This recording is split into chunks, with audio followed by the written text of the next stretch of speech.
The day we moved into my father's house, my husband raised the bolt cutters to the rusted padlock on the furnace room cabinet. Then my 5-year-old daughter froze in the doorway, staring at him with eyes far too old for her face. "Don't open the locked one, Daddy," she warned, parroting a voice from the grave. In that silence, I realized my father hadn't just left me a home. He had left me a 32-year-old secret waiting to destroy us. The smell of my father's house was the first thing that hit me when I unlocked the front door. It was a specific, stubborn scent that 33 years of life had burned into my olfactory memory. It smelled of old spice, lemon furniture polish, and the dry, dusty heat of a radiator that had been bleeding warmth into these walls since the mid-1980s. Standing in the foyer with a cardboard box full of kitchen knives digging into my hip, I felt a sudden, crushing wave of vertigo. It felt wrong to be here. It felt like trespassing. Ben came up behind me, his heavy boots thudding against the hardwood. He was carrying a tower of boxes that obscured his face, but I could hear the strain in his breathing. "Just put them anywhere," I said, shifting my own load. "Living room," Ben grunted, maneuvering past me. I watched him go, feeling the familiar tightening in my chest that had become my constant companion since the phone rang 3 weeks ago. Strokes are thieves. They do not negotiate, and they do not give you time to say goodbye. 1 minute Howard Patterson was a healthy, meticulous 68-year-old man who mowed his lawn on Thursdays and organized his spice rack alphabetically. The next, he was gone, leaving behind a silence so loud it made my ears ring. And he left this house. The decision to move back to Oak Ridge had not been made lightly. In fact, it had been made in the fluorescent-lit kitchen of our cramped rental apartment at 2 a.m, with a calculator and a stack of past-due notices spread out on the peeling laminate table. "We cannot keep doing this," Ben had said, his voice low so he would not wake Mia in the next room. Ben had been laid off from the logistics firm 6 months prior. He was a good man, hard-working and proud, and the idleness was eating him alive faster than the lack of a paycheck. I was pulling double shifts as a project manager at a firm that seemed to think sleep was a luxury option I had declined to purchase. But even with my salary, the math simply did not work.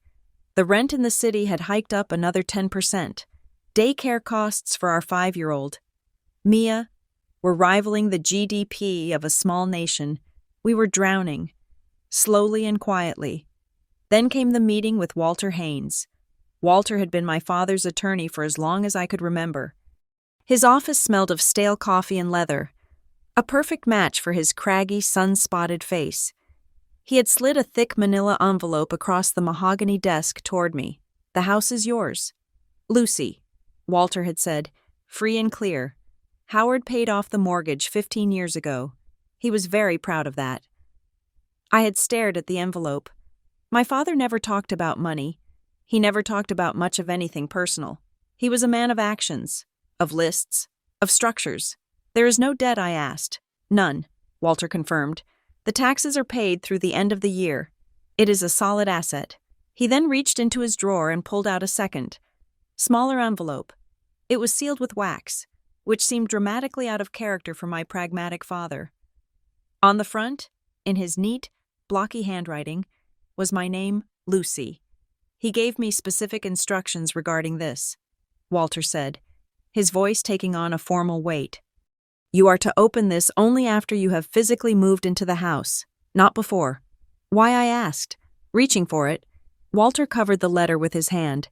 He was adamant. "Lucy," he said, "there are responsibilities that come with the house, but he wanted you to be settled before you face them. He wanted you to choose to live there because you needed to, not because of what is in this letter." I withdrew my hand. Responsibilities. That sounded like Howard. Probably a list of instructions on how to bleed the radiators or the precise schedule for resealing the deck. We moved in 3 weeks later. Now, standing in the hallway, the reality of that choice was settling in. We were homeowners. We were safe from landlords and rent hikes, but we were also living in a mausoleum dedicated to the memory of a man I loved but never quite understood. Mommy, look, Mia came sprinting in from the front yard, her pink sneakers leaving faint dusty prints on the rug. She was clutching her favorite possession, a slightly ragged talking teddy bear that I had owned as a child. My father had bought it for me when I was 7.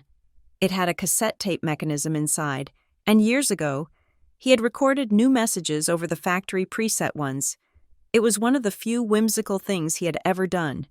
Mia, be careful with the bear, I said automatically. Go find Daddy. She zoomed past me into the living room, the bear tucked under her arm. I sighed and walked deeper into the house. It was terrifyingly unchanged. My mother, Margaret, had moved out 10 years ago when they divorced, and my father had seemingly preserved the house in amber from that moment on. The beige curtains were the same. The coasters on the side table were stacked in the exact same alignment. I walked into the kitchen and opened the junk drawer. It was not a junk drawer. It was a testament to order.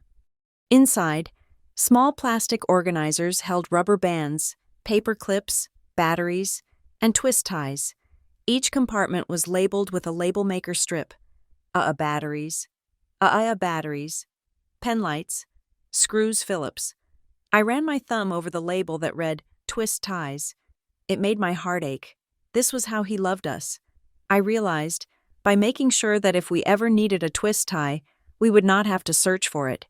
He controlled his environment because he could not control the world, and he could not control the fact that his wife had left him or that his daughter had moved away.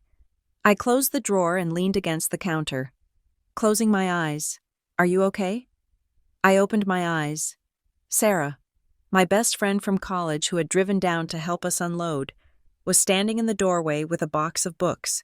I am fine, I lied. It is just a lot. It is a great house. Lucy, Sarah said gently, it has good bones. You can paint over the beige. You can make it yours. I nodded. I knew she was right. But I also knew my mother was going to hate it. I had called Margaret the night after the attorney meeting. She was living in a small, sterile apartment across town, surrounded by her ceramic cats and bitterness. You are not moving into that place, she had snapped, her voice tight with cigarette smoke and old grievances. We have to. Mom, I had argued. It is a free house. Do you know what rent is costing us? Sell it, she had said. Sell it and buy something else. Anything else. That house is a tomb. Lucy. He filled it with his silence and his secrets. He did not have secrets. Mom, he was a project manager at a manufacturing plant. He collected stamps. You do not know him, she had said, her voice dropping to a whisper. You think you do, but you do not. There is nothing good in that house. I had ignored her. Margaret had always been dramatic, prone to rewriting history to make herself the victim of my father's stoicism. I loved her, but I took her warnings with a grain of salt. By 2 p.m, the moving truck was empty, and the house was filled with a chaotic maze of boxes. Ben had ordered pizza, and the smell of pepperoni and melted cheese was finally starting to combat the scent of Old Spice. The realtor, a cheerful woman named Brenda, who had handled the legal transfer since Walter only did the estate, stopped by to drop off the spare keys. I think that is everything, Brenda chirped, standing on the porch. Oh, one thing. The inspector noted a padlock on a cabinet in the basement furnace room. He could not get into it to check the interior, but since the house was being transferred within the family, he let it slide. You might want to pop that open. Though, just to check for moisture or rust. I frowned. A locked cabinet. My father locked everything. I said, the garage, the shed, his desk. Sure, Brenda said, but this one seemed heavy duty. Anyway, congratulations. Lucy, it is a beautiful legacy. After she left, the curiosity gnawed at me. I grabbed a slice of pizza and wandered toward the basement door. The basement was finished. Mostly. A wood-paneled rec room that smelled of mildew and old carpet, but past the rec room was the furnace room, the heart of the house's mechanical systems. I pushed the door open. The furnace roared to life. A sudden, guttural sound that made me jump. The room was unfinished concrete and exposed pipes, and there, in the corner, was the cabinet. It was a large, industrial metal storage cabinet, painted a dull gray. It looked like something from a high school locker room, except it was wider. And Brenda was right. A thick, rusted chain was wrapped around the handles, secured by a heavy iron padlock that looked like it belonged on a fortress gate. But it was not just the lock that stopped me. Taped to the metal door was a piece of masking tape, yellowed and curling at the edges.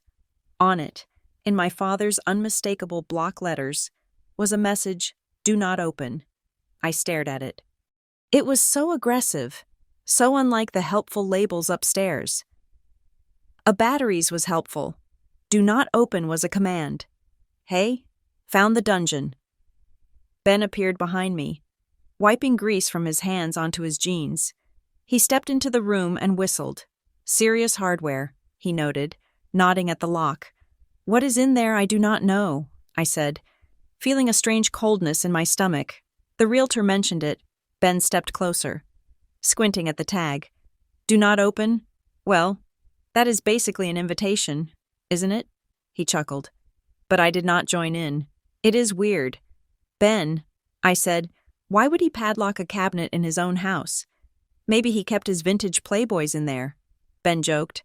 "Or maybe—" He looked at me, a glint of mischief in his tired eyes. "Maybe it is a secret stash of cash. You know old people do that. They do not trust banks. Maybe Howard stuffed a mattress worth of bills in there." "Don't be ridiculous," I said, but the thought flickered. My father had been paranoid about the economy. "I'm just saying," Ben said. Turning back toward the door, I saw a pair of bolt cutters in the garage. Big ones. I bet they would snap that rust bucket in 2 seconds. "Ben," I started to protest, but he was already gone, energized by the prospect of a treasure hunt.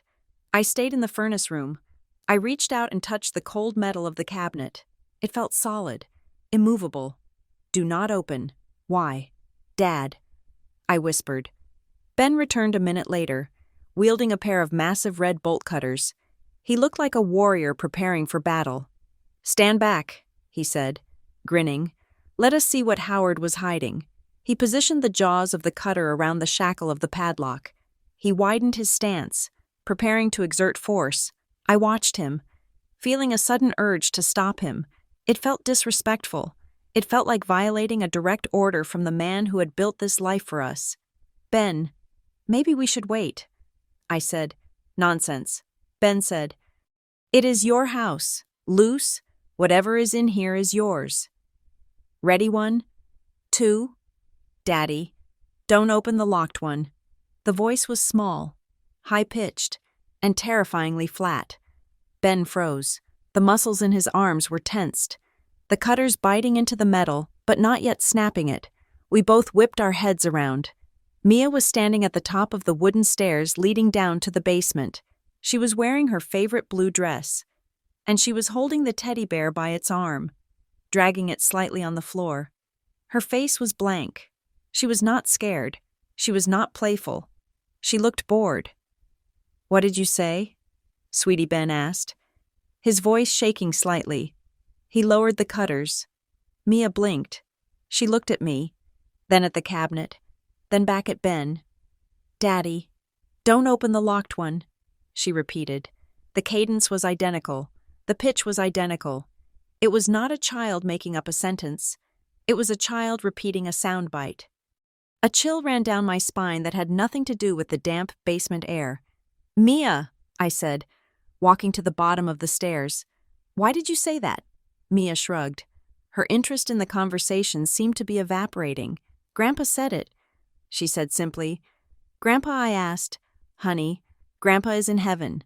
"No," Mia said. "Grandpa on the bear." She lifted the teddy bear. It was a scruffy golden-brown thing, with one glass eye slightly loose. She pressed the paw. There was a click, the hiss of magnetic tape, and then my father's voice filled the stairwell. It was younger, stronger. The voice I remembered from my childhood. "Hello, loosey-goosey. This is your dad. I hope you are having a good day at school. Remember to eat your carrots." Mia pressed the paw again. Click. "Happy birthday. Sweetheart. 10 years old. Double digits." Mia pressed it a third time. There was a longer pause on the tape this time, a shuffling sound. Then, my father's voice, but different, lower, urgent. If Mia's daddy is listening, don't open the locked one until Lucy is ready.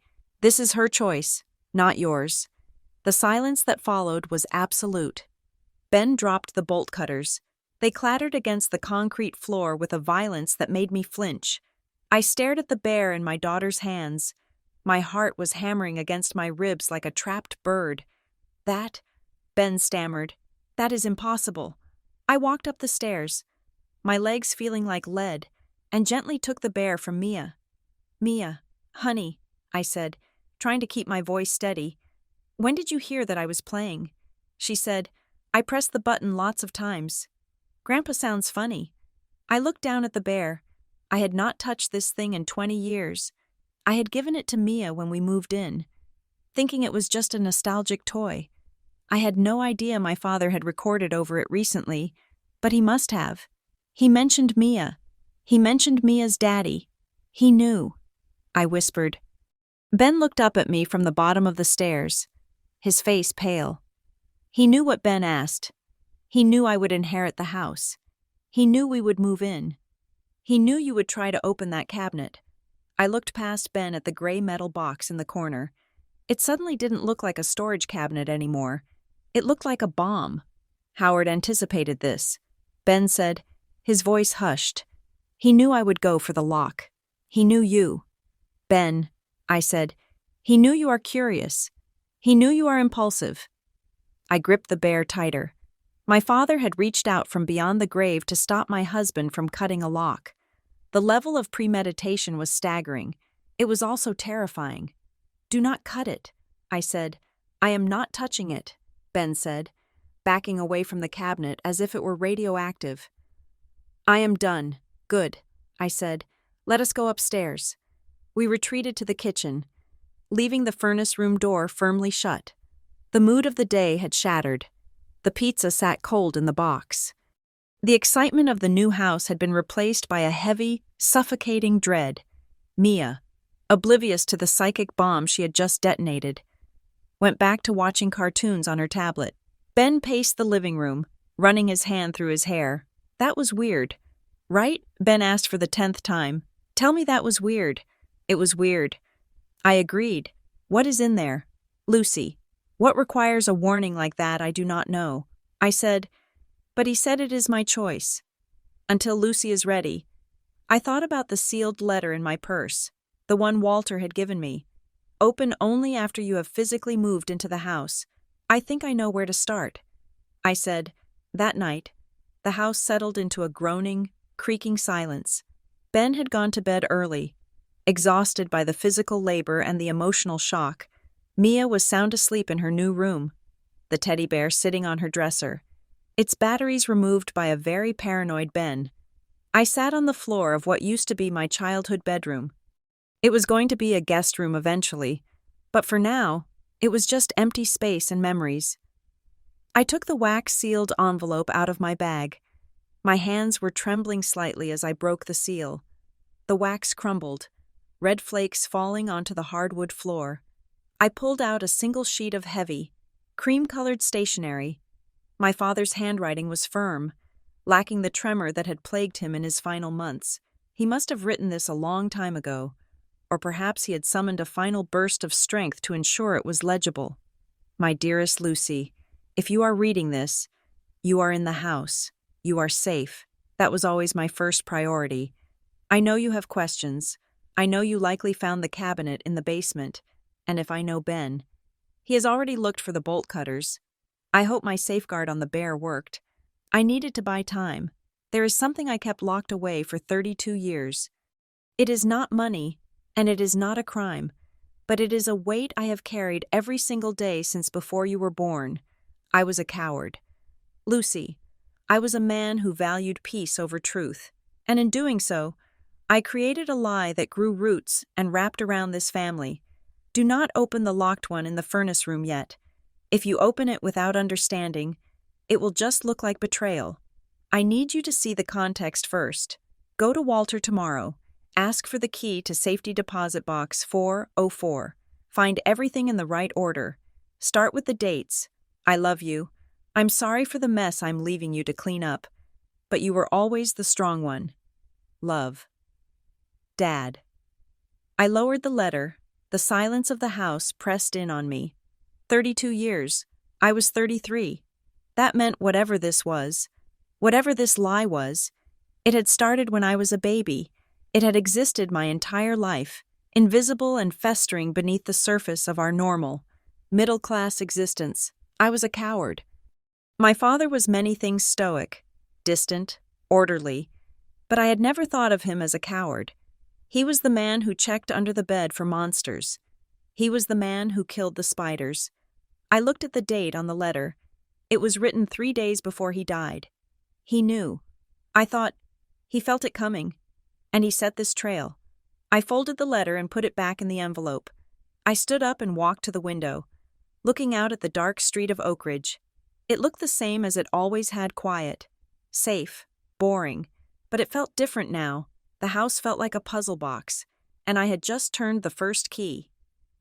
I thought about the cabinet in the basement. It is not a crime, he had said. But then he had said, it could look like betrayal. Betrayal of whom I went to bed. But I did not sleep. I lay awake listening to the wind rattle the window pane, imagining the rusted padlock in the basement vibrating in sympathy. Every time I closed my eyes, I heard the click of the teddy bear's paw and my father's voice, warning me to protect myself from the truth he had hidden for 3 decades. Tomorrow, I would go to the bank. Tomorrow, I would start digging. But for tonight, I just lay there, feeling the weight of the house pressing down on me, knowing that the treasure Ben had joked about was likely something that would cost us everything. The morning sun that hit Oak Ridge was deceptive. It was bright, cheerful, and cast long, crisp shadows across the dew-soaked lawns of the suburbs, suggesting a clarity that I absolutely did not feel. I had slept for perhaps 3 hours, my dreams haunted by the mechanical click of a teddy bear's paw and the phantom sound of bolt cutters snapping against metal. I left Ben and Mia at the house. Ben was busy unpacking the kitchen, trying to create a sense of normalcy by organizing the spice rack, a task my father would have appreciated. Though Ben's method was chaotic and based on usage rather than alphabetization, Mia was happily oblivious, watching cartoons in the living room, the bear sitting innocuously on a high shelf where Ben had placed it, like a quarantined hazardous material. I drove to downtown Oak Ridge, my hands gripping the steering wheel tight enough to turn my knuckles white. My destination was the law offices of Haynes Miller, a brick building that had anchored Main Street since the 70s. Walter Haynes was waiting for me. His receptionist, a woman named Deborah, who had been there since I was in elementary school, offered me a sad smile and a cup of lukewarm coffee in a styrofoam cup. "Go right in, Lucy," she said softly. "He is expecting you." Walter's office was exactly as I remembered it from the day we read the will, except the air felt heavier now. The shelves were lined with leather-bound legal volumes that smelled of dust and authority.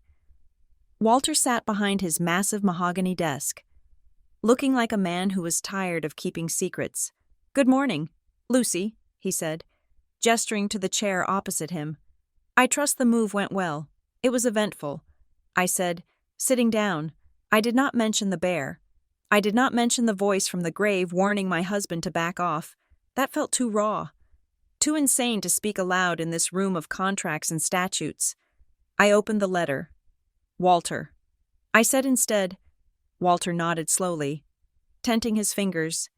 And it told me to come to you." I said. "It said I needed to see the context before I opened the cabinet in the basement." "Walter, what is going on?" My father's note. It sounded desperate. He talked about being a coward. Walter sighed, a long, rattling exhalation that seemed to deflate his shoulders. He opened the top drawer of his desk and pulled out a small brass key. It was old, the metal darkened by time and touch. Howard was a particular man. Walter said carefully, "You know that. He compartmentalized his life. He kept secrets." "You mean—" I corrected. Walter picked up the key and held it up to the light. He insisted on including a clause in the will referencing a separate arrangement. Walter said, I advised him against the cryptic language. I told him it would only cause confusion and potential legal challenges if anyone decided to contest it. But he was adamant. He said, Walter, the house is the vessel, but the truth is the cargo. What does that mean? I asked, feeling a spike of frustration. I do not know, Walter admitted, and the honesty in his voice chilled me. He never told me the specifics. Lucy, he only gave me this key and the envelope you opened. He made me swear that once you took possession of the house, and only then, would I give you access to the safety deposit box. He slid the key across the polished wood. It made a sharp clink sound that seemed to echo in the quiet room.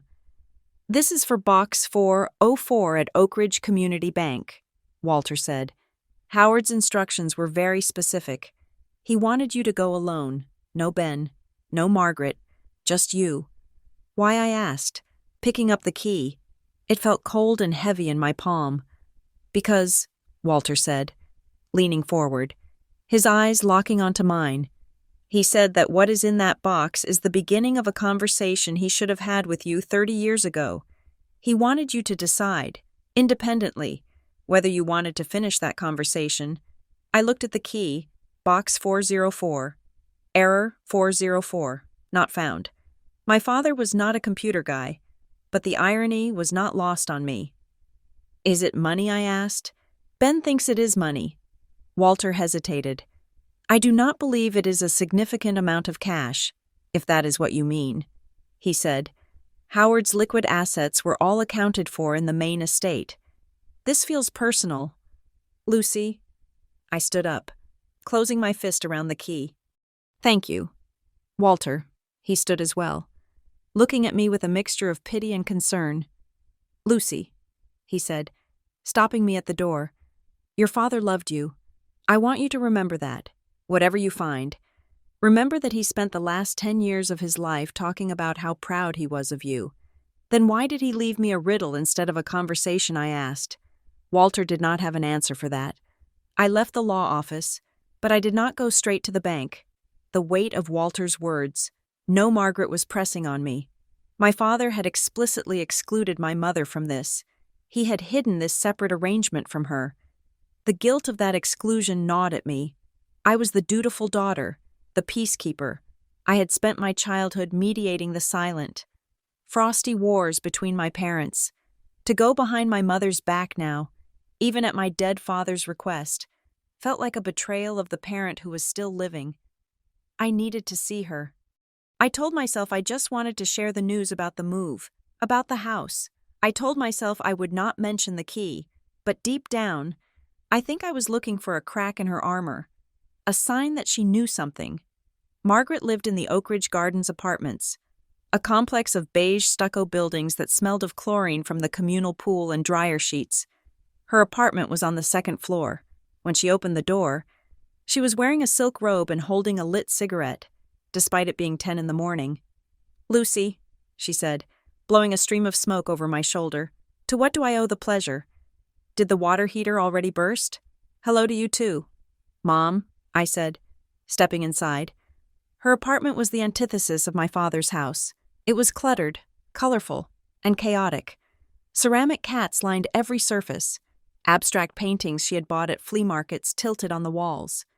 It was as if she was trying to scream that she was free of Howard Patterson's geometric tyranny. I sat on the edge of her velvet sofa, moving a stack of magazines to make room. We are in, I said. We slept there last night. Margaret took a drag of her cigarette and walked to the kitchenette to tap ash into the sink. And she asked, Is it as suffocating as I remember? It is fine. Mom, I said defensively, it is a good house. Ben is happy. Mia loves the yard. Margaret scoffed. Mia is 5. She would love a landfill if it had a swing set. She turned to look at me, her eyes narrowing. You look tired. Lucy, I did not sleep well. I admitted.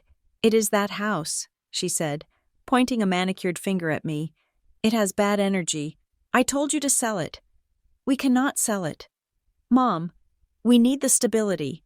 It is paid off. That is just it, she cried. throwing her hands up. Why did he keep it?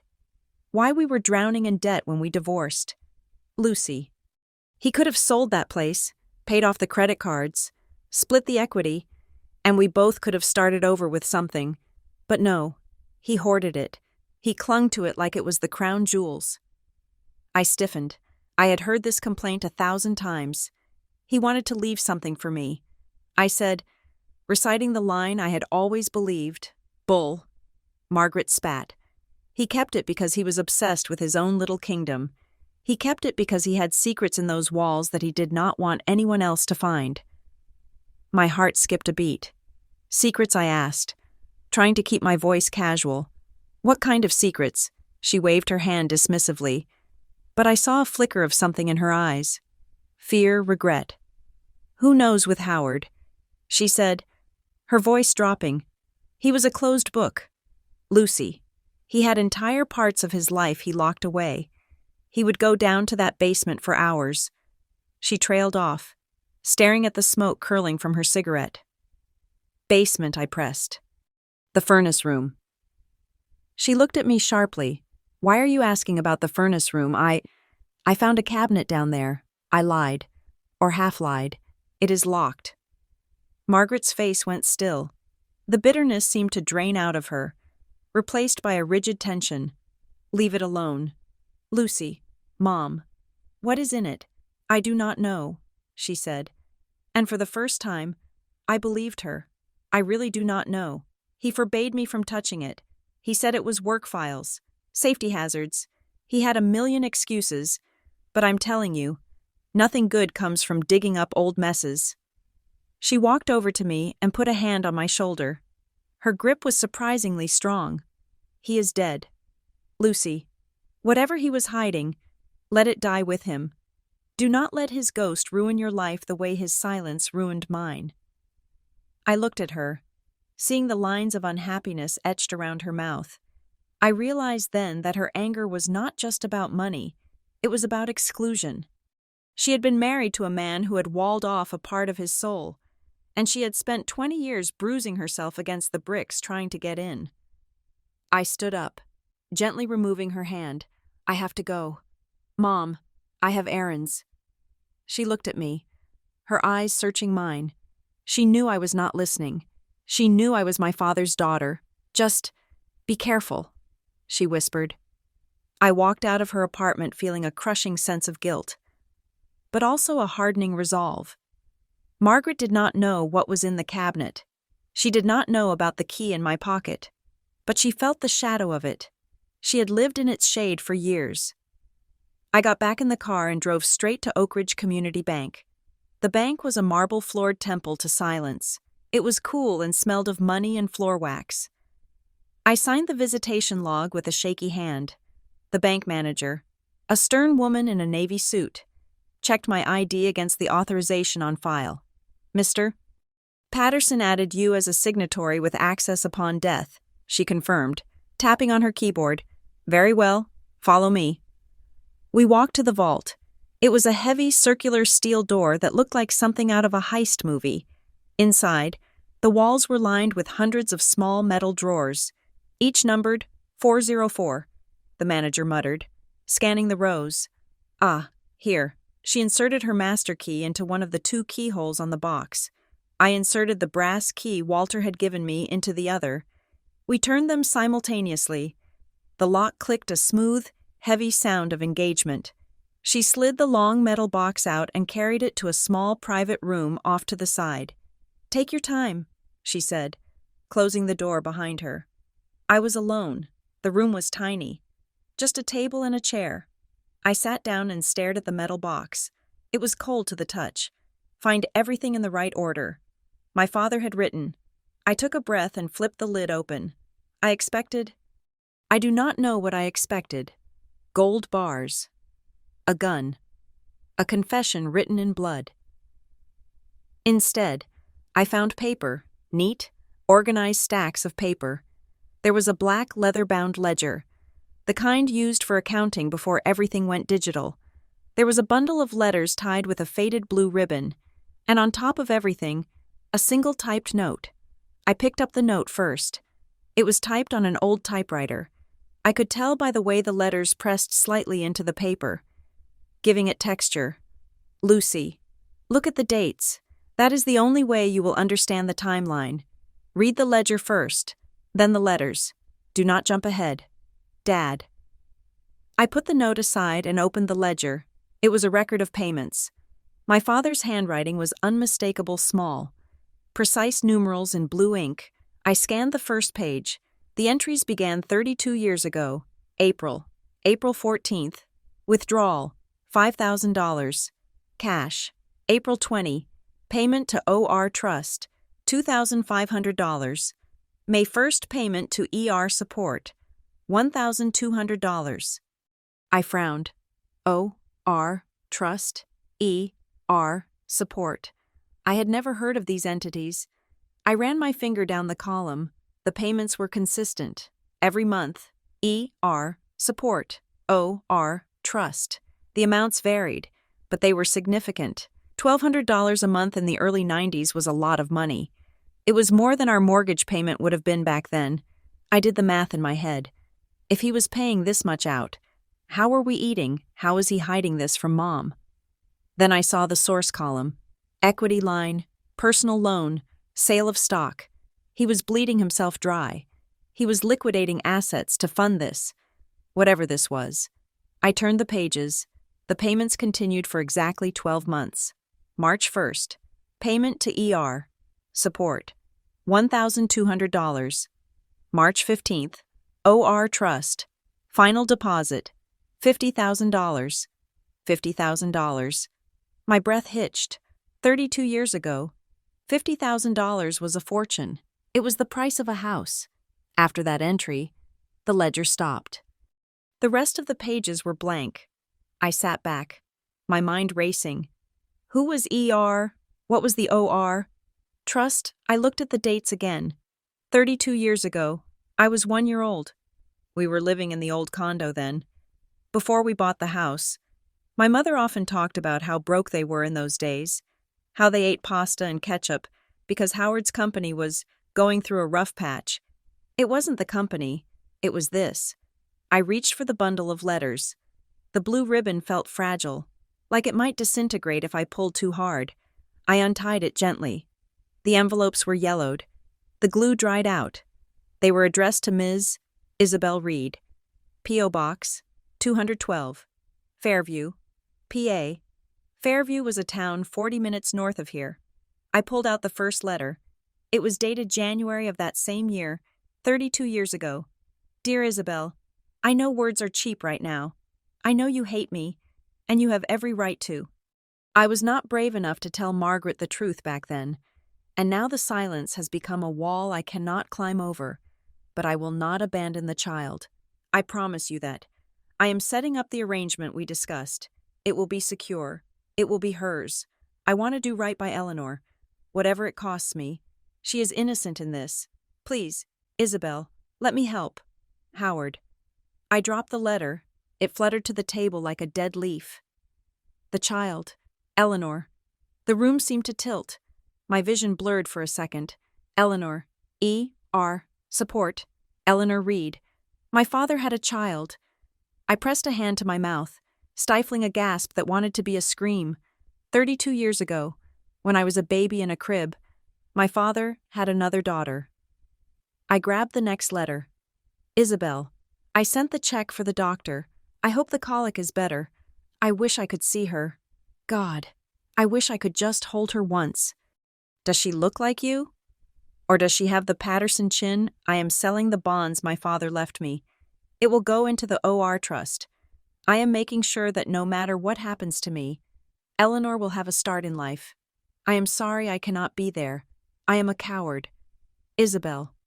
I look at Lucy, and I see the life I chose, and then I think of Eleanor, and I see the life I broke. I felt sick, physically sick. He looked at me and saw the life he chose. I was the choice. I was the safe bet. Eleanor was the secret. I read through the rest of the letters. There were only 6 of them. They painted a picture of a man torn in half.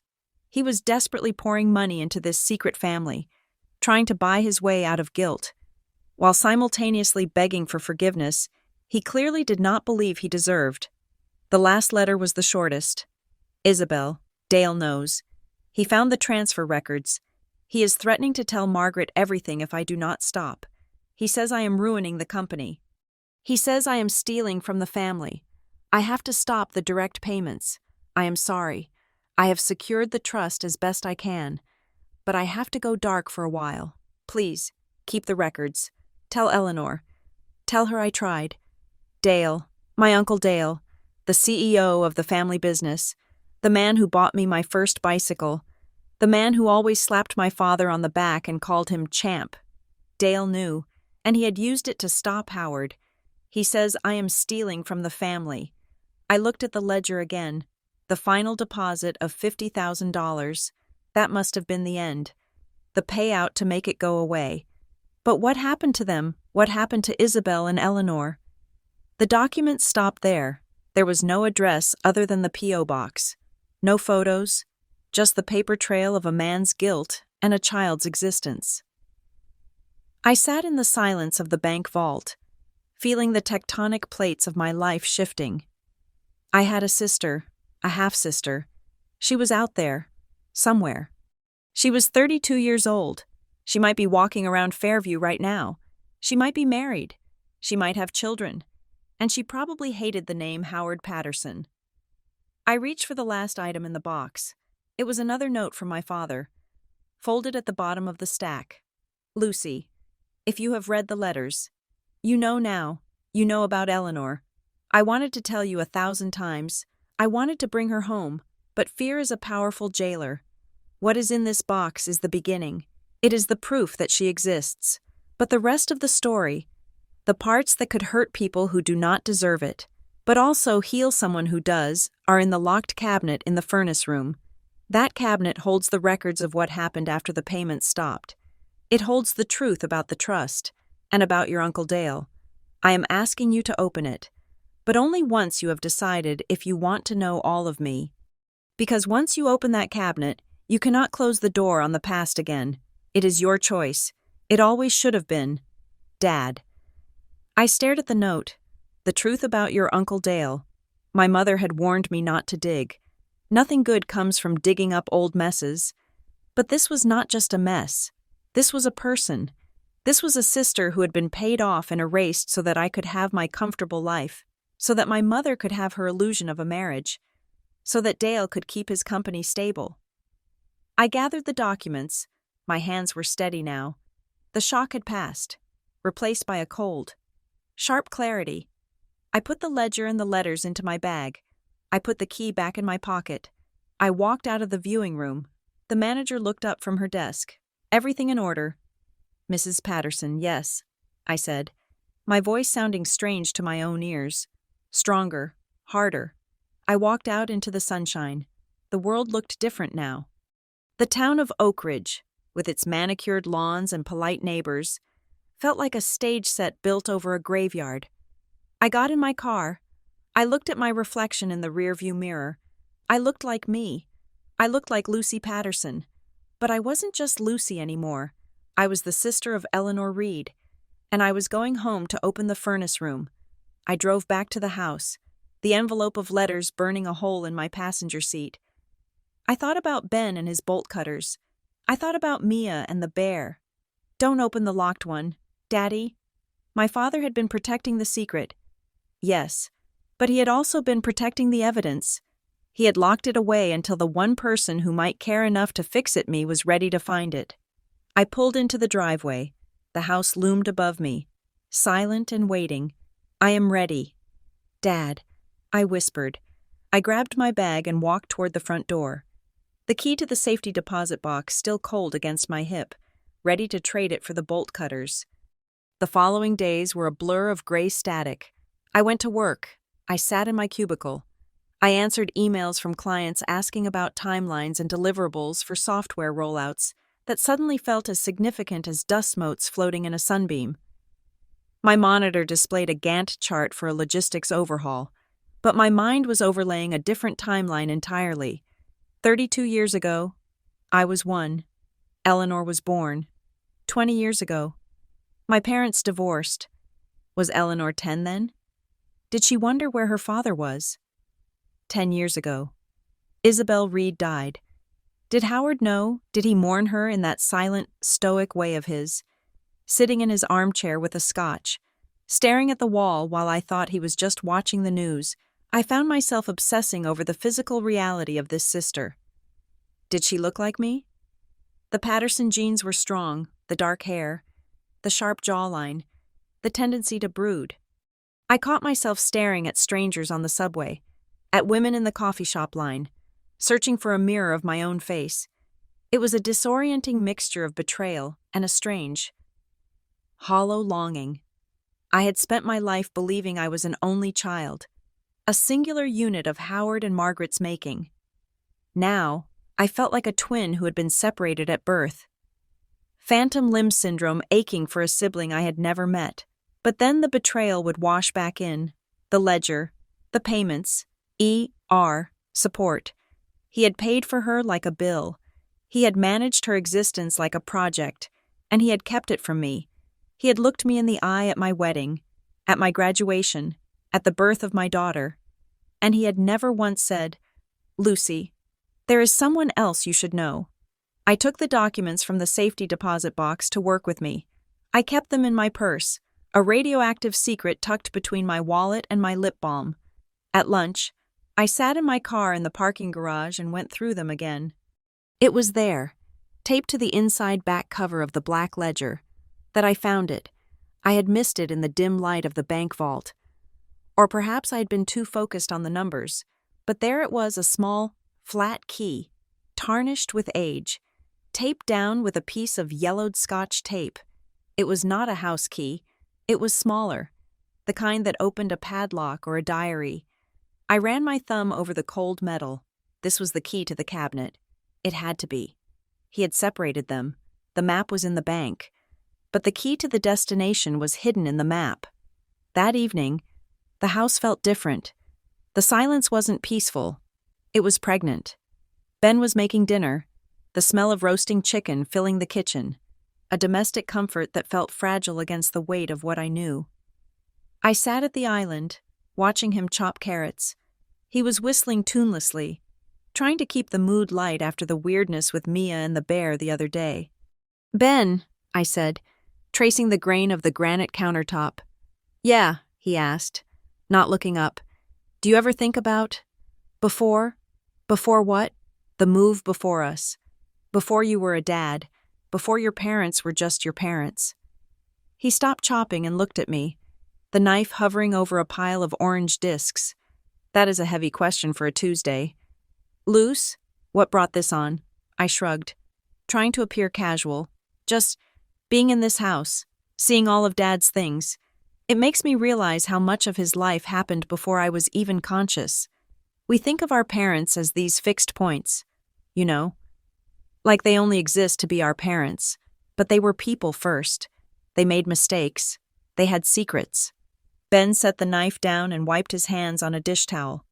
He leaned against the counter, his expression softening. "You are thinking about the cabinet, aren't you?" "I am thinking about everything," I said. Ben sighed. He had a way of looking at me that made me feel seen, even when I was trying to hide. "My dad left when I was 6. He said quietly, 'You know that.' I nodded. It was the defining trauma of his life, though he rarely spoke of it. I used to spend hours imagining what his life was like before me. Ben continued, "I made up stories. Maybe he was a spy. Maybe he was a hero. Maybe he was just a guy who made a mistake and couldn't figure out how to fix it." He reached out and covered my hand with his. When I found out he had another family in Ohio, it crushed me. "Lucy, it destroyed the hero myth. But it also made him real. He wasn't a monster. He was just a weak man who couldn't handle the pressure. So he ran away and started over." I squeezed his hand, my heart aching for the little boy he used to be. "Do you wish you didn't know?" I asked. "No," Ben said firmly. "No, because not knowing is a void. It is a question mark that never goes away. Knowing, even if it is ugly, it is solid. You can stand on it. You can build on it." He looked at me intently.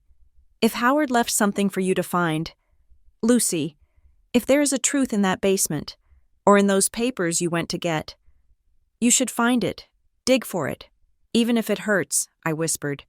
Especially if it hurts, Ben said, because the only thing worse than a painful truth is a comfortable lie. And if it gives someone closure, you, or maybe someone else involved, then it is worth the mess. I looked at him, feeling a surge of gratitude so strong it almost brought tears to my eyes. He didn't know about Eleanor yet. I wasn't ready to say her name aloud, but he had given me the permission I didn't know I needed. I was about to tell him. I was about to open my mouth and say, I have a sister. When my phone buzzed on the counter, the screen lit up. Uncle Dale. The timing was so precise it felt cinematic. I stared at the name, feeling a sudden spike of adrenaline. You gonna get that? Ben asked, turning back to the stove. Yeah, I said, snatching the phone. It is Dale. I walked into the hallway. Away from the domestic warmth of the kitchen, I answered on the fourth ring. Hello, Lucy, came the booming voice, the voice of the CEO, the voice of the man who slapped backs and shook hands and made problems disappear. How is my favorite niece? Hi. Uncle Dale, I said, keeping my voice neutral. I heard you are all moved in. He said, that is fantastic, really fantastic. It is good to have family back in the old homestead. It was getting lonely over there with just the ghosts. He laughed, a rich, throaty sound that usually made people smile. Today, it made the hair on my arms stand up. We are settling in. I said, it is a lot of unpacking. I bet. Howard was a pack rat, kept everything. There was a pause. I could hear the faint hum of an expensive car engine in the background. He was driving. Listen, Lucy, the reason I'm calling. I wanted to check in on the estate stuff. I know Walter is handling the probate, and he is a good man, but he can be a bit plodding. Walter has been very helpful. I said, good. But you know, Howard's finances were complicated. Towards the end, he was mixing things up a bit. Personal assets, business assets. It gets messy. What do you mean? I asked. Well, Dale said, his voice dropping to a confidential, conspiratorial tone. There are some assets that Howard might have held in his name that actually belong to the company. Stocks, bonds, that sort of thing. We need to make sure everything ends up in the right bucket. For tax purposes, obviously. Obviously, I said. And, look, I do not want to worry you. But there was a trust. The word hung in the air. Trust. A trust, I asked. Feigning ignorance. Yeah. A controversial little project of his from decades ago. The OR Trust. He said the name. He actually said it. OR Trust. What about it? I asked. My grip on the phone tightening. It nearly tanked the company. Lucy, back in the 90s, Howard he was going through a rough patch. Mental health-wise, he made some decisions that weren't exactly sound. We fixed it, mostly, but there might still be some paperwork floating around. He paused, waiting for me to say something. When I didn't, he continued, if you find anything, documents, ledgers, anything labeled with that trust name, just let me know. I can bring over some cleanup documents for you to sign. We can sweep all that old history under the rug where it belongs. Save you a lot of legal hassles. You do not want the company suing the estate, right? It would just be money out of your pocket. The threat was wrapped in velvet, but it was a dagger nonetheless. Sue the estate, lose the house. I found a ledger. I said, testing him. The silence on the other end was instantaneous and absolute. You did?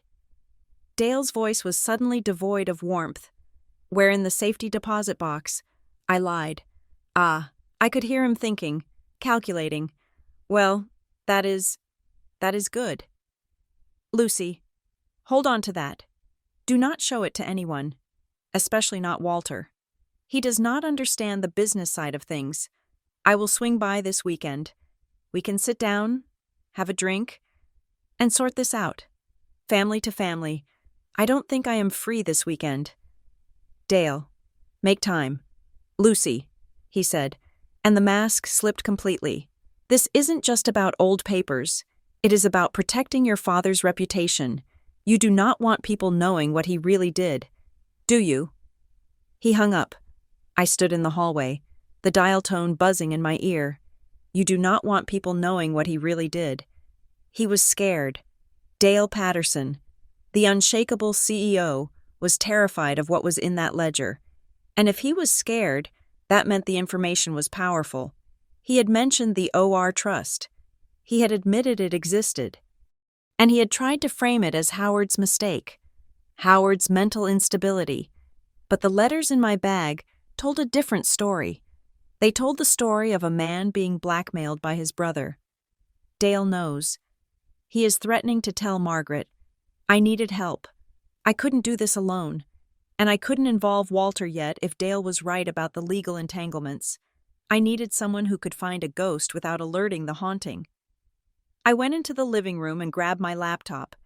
I searched for private investigators Oak Ridge. Most of them were ex-cops who specialized in cheating spouses. I didn't want that. I scrolled down until I found a website that looked simple. Professional. Caleb Monroe. Skip tracing. Background checks. Missing persons. I called the number. It was 7 p.m. But he answered. Monroe? His voice was gravelly. Tired. Mr. Monroe, my name is Lucy Patterson. I have a job for you. I am listening. I need you to find 2 people, or records of them. I need you to be extremely discreet. No contact, just information. Okay, Monroe said. Who are they? Isabel Reed. She lived in Fairview 32 years ago. And her daughter, Eleanor Reed.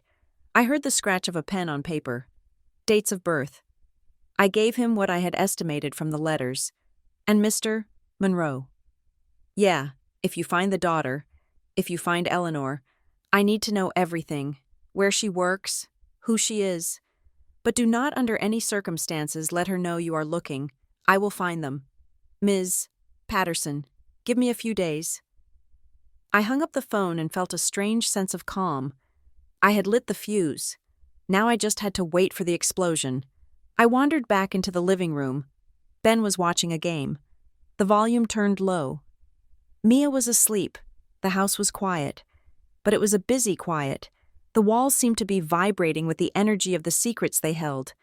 I walked over to the corner where Ben had stacked Mia's toy boxes. The Mia's Toys box was on top. I saw the golden-brown fur of the teddy bear poking out. I pulled it out. It was such an innocent-looking thing. A standard-issue teddy bear from the 80s. Its fur matted from years of love. I turned it over in my hands. I felt the hard plastic box in its stomach where the electronics lived. Mia had said, Grandpa set it on the bear. And Ben had heard it too. Don't open the locked one. I sat on the floor, cross-legged, and positioned the bear in front of me. Okay, Dad, I whispered. Talk to me. I pressed the left paw. Hello, Loosey-goosey. This is your dad. The voice was warm, familiar. The dad I knew. The dad who made pancakes on Sundays. I pressed it again. Happy birthday, sweetheart. I pressed it again.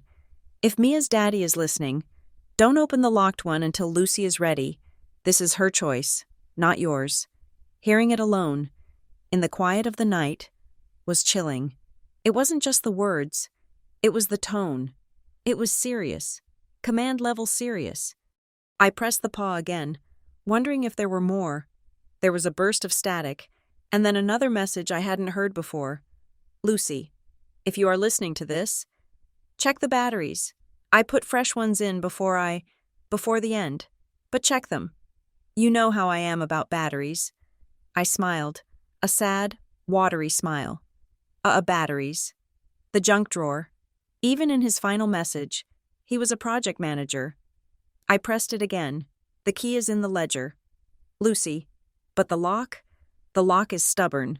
You might need to force it, just like you might need to force the truth out of Dale. Be careful. He is my brother, but he loves the company more than he loves us. He always has. My blood ran cold. He had recorded this recently. His voice was older, raspier. The stroke hadn't taken his mind, not entirely. He had planned this. He had sat in this room, holding this bear. recording warnings because he knew he wouldn't be there to say them. He loves the company more than he loves us. That confirmed it. Dale wasn't just a concerned uncle. He was an adversary. And the bear. It wasn't supernatural. It was a strategy. He knew Mia would play with it. He knew Ben would be the one to wield the bolt cutters. He knew I would be the one to analyze the details. He had turned a child's toy into a dead man's switch. I looked at the bear. "You manipulative old bastard," I whispered affectionately. "You thought of everything." I stood up, clutching the bear. I walked to the kitchen and grabbed the heavy flashlight from the utility drawer. Then, I walked to the basement door. I had the key, the small, tarnished key I had found in the ledger. I opened the door and descended the stairs. The air grew cooler with every step. The furnace hummed its rhythmic, breathing sound. I walked into the furnace room.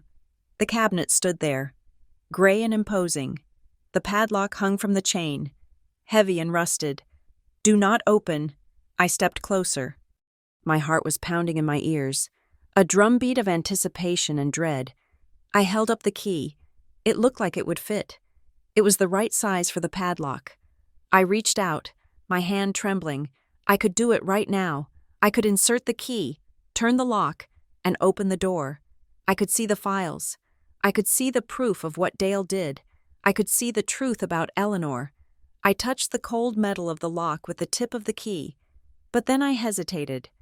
Once you open that cabinet, you cannot close the door on the past again. My father's note echoed in my mind. If I opened it now, I would know. I would know the specific mechanics of the betrayal. I would know exactly how much money was stolen, or hidden, or lost. But I still didn't know her. I didn't know Eleanor.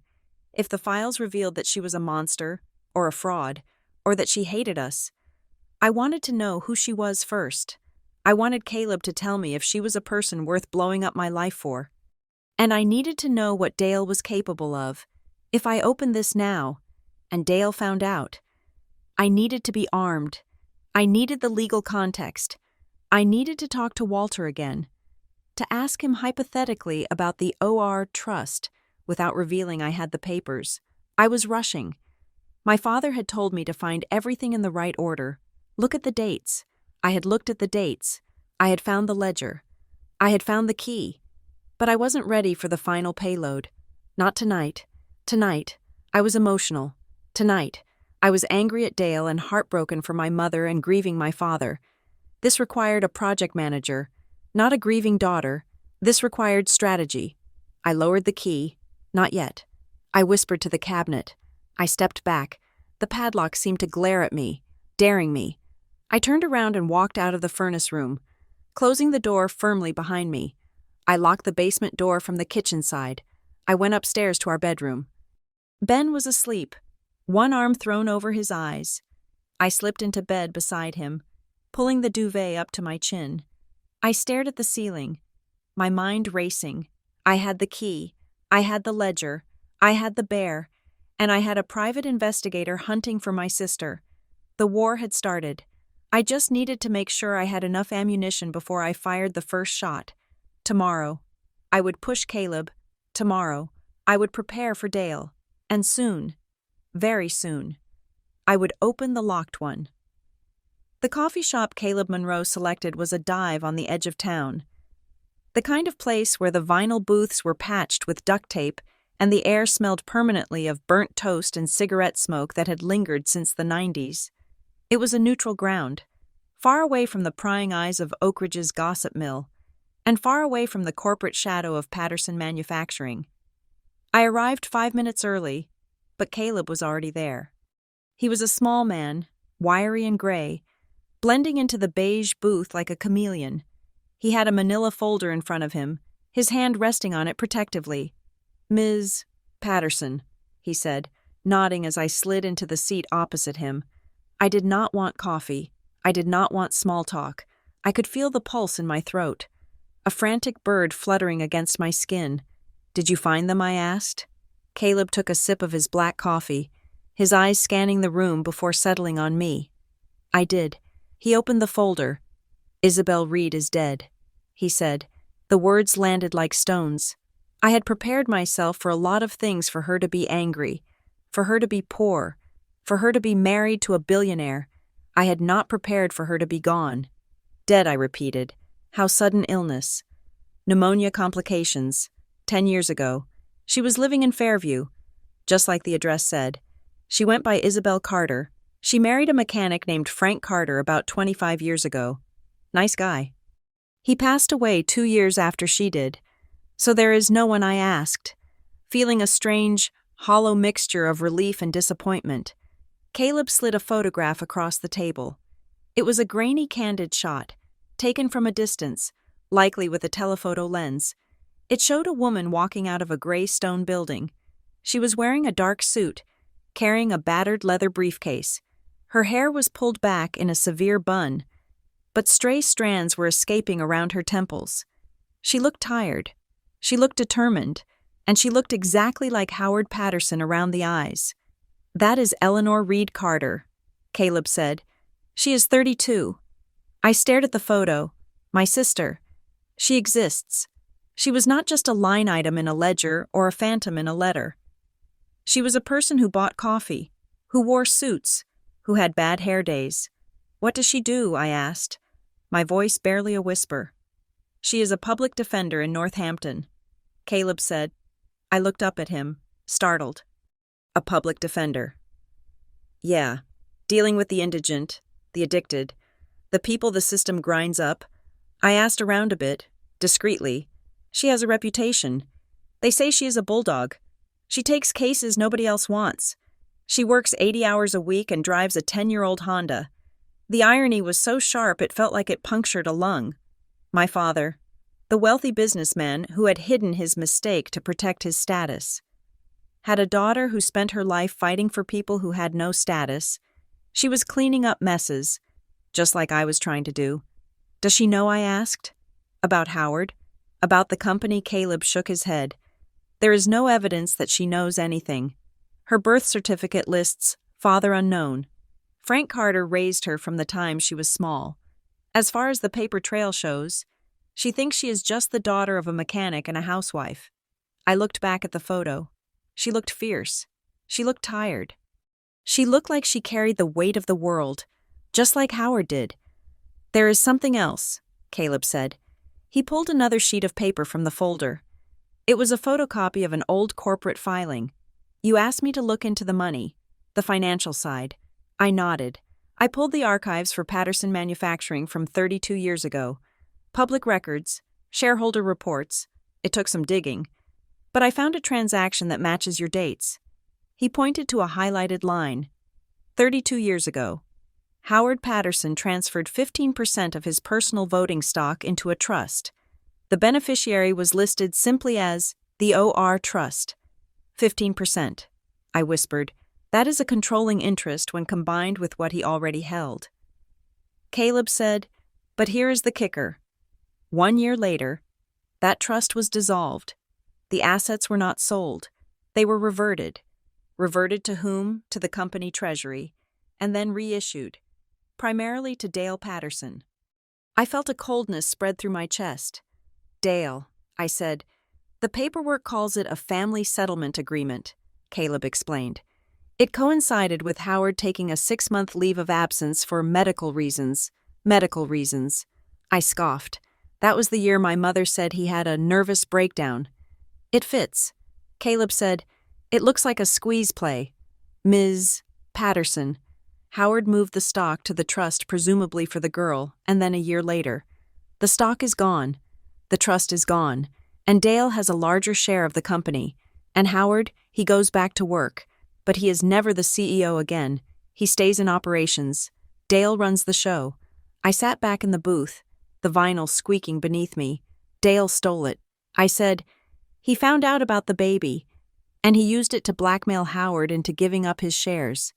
It looks that way, Caleb said carefully. But proving it, that is a different animal. Unless you have the original trust document signed by both parties, or a record of the coercion. This is just ancient history. I have the key. I thought, I have the cabinet. Thank you. Caleb, I said, reaching for my purse. I pulled out an envelope of cash I'd withdrawn earlier. This is for your time. Caleb took the envelope, but didn't stand up immediately. Ms. Patterson, he said, his voice dropping. If this Eleanor is a public defender, she knows the law. If she finds out she was cheated out of 15% of a company like Patterson Manufacturing, that is not a small claims case. That is a war. I know. I said, and if you bring her into this, he added, you are lighting a match in a gas station. You have a life here. You have an inheritance. You bring her in, and everything gets blown apart. I looked at the photo of Eleanor one last time before sliding it into my bag. She is my sister. Caleb. She is already in the blast zone. She just doesn't know it yet. I left the coffee shop and drove, but I didn't go home. I drove to the outskirts of town, parking in an empty lot overlooking the valley. I needed to think. I had a sister, Eleanor Reed Carter, a woman who fought for the voiceless, and for 32 years, my family had stolen her birthright. The fear was palpable. If I pursued this, if I exposed the O.R. trust, Dale would destroy me. He would sue the estate. He would drag my mother into court and force her to testify about her husband's infidelity. The house my sanctuary, my daughter's home could be swallowed up in legal fees. And what about Eleanor? Would she want this? Or would I just be handing her a grenade? My phone buzzed. It was Dale again, checking in. Lucy, we need to schedule that meeting. The audacity of him, the sheer, casual arrogance. He was sitting in his corner office, surrounded by the wealth he had siphoned from my father's guilt, thinking he could bully me into silence just like he had bullied Howard. I stared at the text. Rage, hot and bright, flared in my chest. It burned away the fear. He told my father he was stealing from the family, but Dale was the thief. He had stolen a father from Eleanor, and he had stolen the truth from me. I hit the call button. Lucy Dale answered on the first ring. I knew you would come around. When can I come by? I'm not calling to schedule a meeting. Dale, I said. My voice was steady, colder than I felt. Oh, then what can I do for you? I want to know about the O.R. Trust, I said. And do not tell me it was a mistake. I know Howard transferred 15% of the stock into it. I know it reverted to you a year later. There was a silence on the line. A heavy, breathing silence. You have been digging, Dale said. His voice had lost its jovial uncle veneer. It was flat, dangerous. I am just organizing my father's affairs. I said, like you asked. Listen to me. Lucy, Dale said, and I could hear the restraint snapping. That trust was a disaster. Howard was sick. He was giving away the company to some woman who meant nothing. Isabel Reed. I asked. The name hit him like a physical blow. I heard him inhale sharply. You know her name. He hissed. I know she died 10 years ago. I said, I know about the baby. Baby Dale laughed. A harsh barking sound. There was no baby. Lucy. That was the con. That woman hooked her claws into your father, told him a sob story about a kid, and bled him dry. I saved him. I saved the company. I saved your mother's marriage. You stole his shares. Dale, I took back what belonged to the family, he shouted. He was delusional with guilt. He was going to hand over a controlling interest to a stranger. I made him see reason. We settled it. He signed the papers. It is done. Is it, I asked. Or did you force him to sign, you are treading on dangerous ground? Little girl, Dale said, his voice dropping to a growl. You have a nice house. You have a nice life. Do not throw it away for a ghost story. Isabel Reed wanted money to go away. Howard paid her. He paid more than enough for his mistake. He hung up. I sat in the car, my heart hammering against my ribs. He paid more than enough for his mistake. Dale's defense was a confession. He admitted the transaction. He admitted the motivation. He claimed he saved Howard. But the letters I had read in the bank vault said otherwise. Howard hadn't been saved.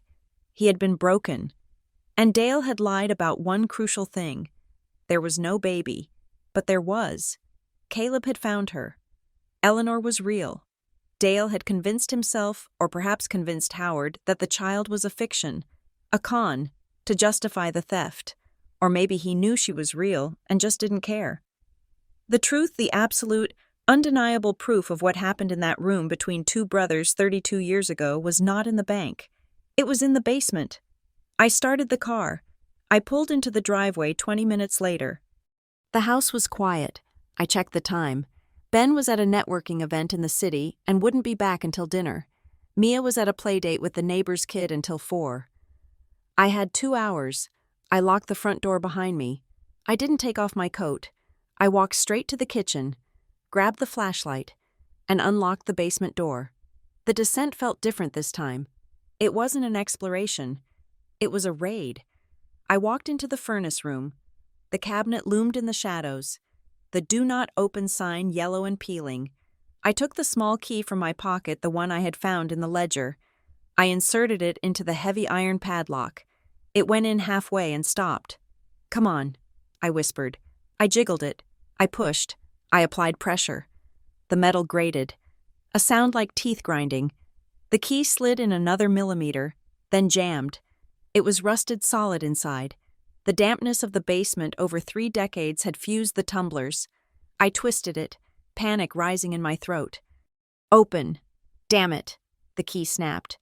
I stared at the broken half in my hand, the other half embedded in the lock. No, no, no, no. I kicked the cabinet. The hollow boom echoed in the small room. I looked around frantically. I needed tools. Howard's workbench was in the corner of the main basement room, a shrine to his DIY projects. I ran to the bench. It was organized. Of course. Hammers hanging in size order. Screwdrivers magnetized on a strip. I scanned the wall. I needed something destructive. My eyes landed on a hacksaw. It was old. The handle wrapped in black electrical tape. But the blade looked fresh. My father, the maintainer, he would have changed the blade even if he never used it. I grabbed it. It felt light in my hand. Almost too light for the job. I marched back to the furnace room. I positioned the serrated blade against the U-shaped shackle of the padlock. I took a breath. "I am sorry, Dad," I whispered, "but I have to know." I started to saw. The sound was excruciating, a high-pitched screech of metal on metal that set my teeth on edge. I worked a rhythm. Scrape, scrape, scrape. Sweat pricked at my hairline. The basement was cool, but the exertion was heating me up. My arm burned. 5 minutes. 10 minutes. The groove in the shackle deepened. I saw the shiny, silver metal beneath the rust. I thought about Eleanor. I thought about her driving a 10-year-old Honda to court to defend someone nobody else cared about. I thought about Dale sitting in his leather chair, laughing at me. I sawed harder. I thought about my father, sitting in this room, taping the "Do Not Open" sign to the door.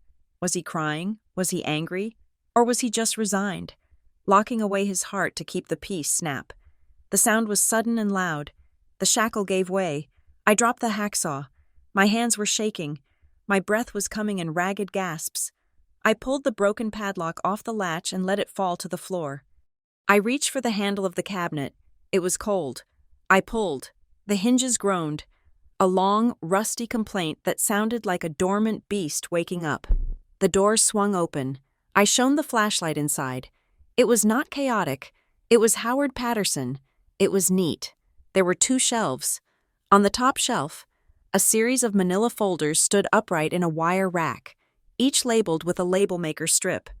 On the bottom shelf sat a worn shoebox and a single. Thick white envelope with Lucy written on it in black marker. I reached for the folders first. I pulled the first one. Trust Agreement, 1994. I opened it. It was a legal document, stamped and notarized. The Eleanor Isabel Reed Trust. I flipped through the pages. It detailed a stock portfolio. Not just the initial transfer Dale had mentioned, but more, much more. I saw purchase orders, Coca-Cola stock from the 90s, Apple stock from the early 2000s, government bonds. My father hadn't just stopped when Dale dissolved the original trust. He had gone underground. He had used his own salary, his bonuses, his allowance from the company to buy stocks in his own name, And then he had executed a transfer on death deed attached to this file. I looked at the beneficiary line, Eleanor Isabel Reed. I looked at the valuation sheet attached to the front, dated 3 months ago. My knees gave out. I sank to the concrete floor, clutching the folder. The number at the bottom of the page was staggering. It was in the millions. It was worth 3 times what the house was worth. It was worth more than Dale's current liquid assets. He had rebuilt it, brick by brick, dollar by dollar, in secret. He had built a fortune for the daughter he couldn't acknowledge. I reached for the second folder. Correspondence. Dale. These weren't official letters. These were handwritten notes, memos, scribbles on company letterhead. I read one from 30 years ago. Dale's handwriting was slashed and angry. Howard, if you do not sign the reversion, I will call Margaret. I will tell her everything. I will tell her about the whore in Fairview. You will lose the house. You will lose Lucy. Do it. I read another one, dated a week later. Howard's handwriting. I have signed it. The shares are yours. But you are killing me. Dale, you are killing the only decent thing I ever did. Tears blurred my vision. Dale hadn't just negotiated. He had held a gun to my father's head, and the gun was me. The gun was my mother. Howard had sacrificed Eleanor's inheritance to save my family. I put the folders down and reached for the shoebox. I took the lid off. It smelled of cedar and old paper. Inside, there were photos. I picked one up. It was a Polaroid. A young Howard. His hair dark and thick. Sitting on a plaid couch I didn't recognize. He was holding a baby. He was looking down at the infant with an expression of such naked, terrifying love that I felt like an intruder. On the back, in Isabel's handwriting, Eleanor. 3 months? She has your nose. There were birthday cards. Happy 1st birthday. Happy 5th birthday. Happy 16th birthday. Happy 21st birthday. Inside the 21st birthday card, he had written, I am so proud of you. I watch you from afar. I know you are in college. Study hard. Be better than us. He never mailed them. He couldn't. And at the bottom of the box, a letter, unsent, no envelope.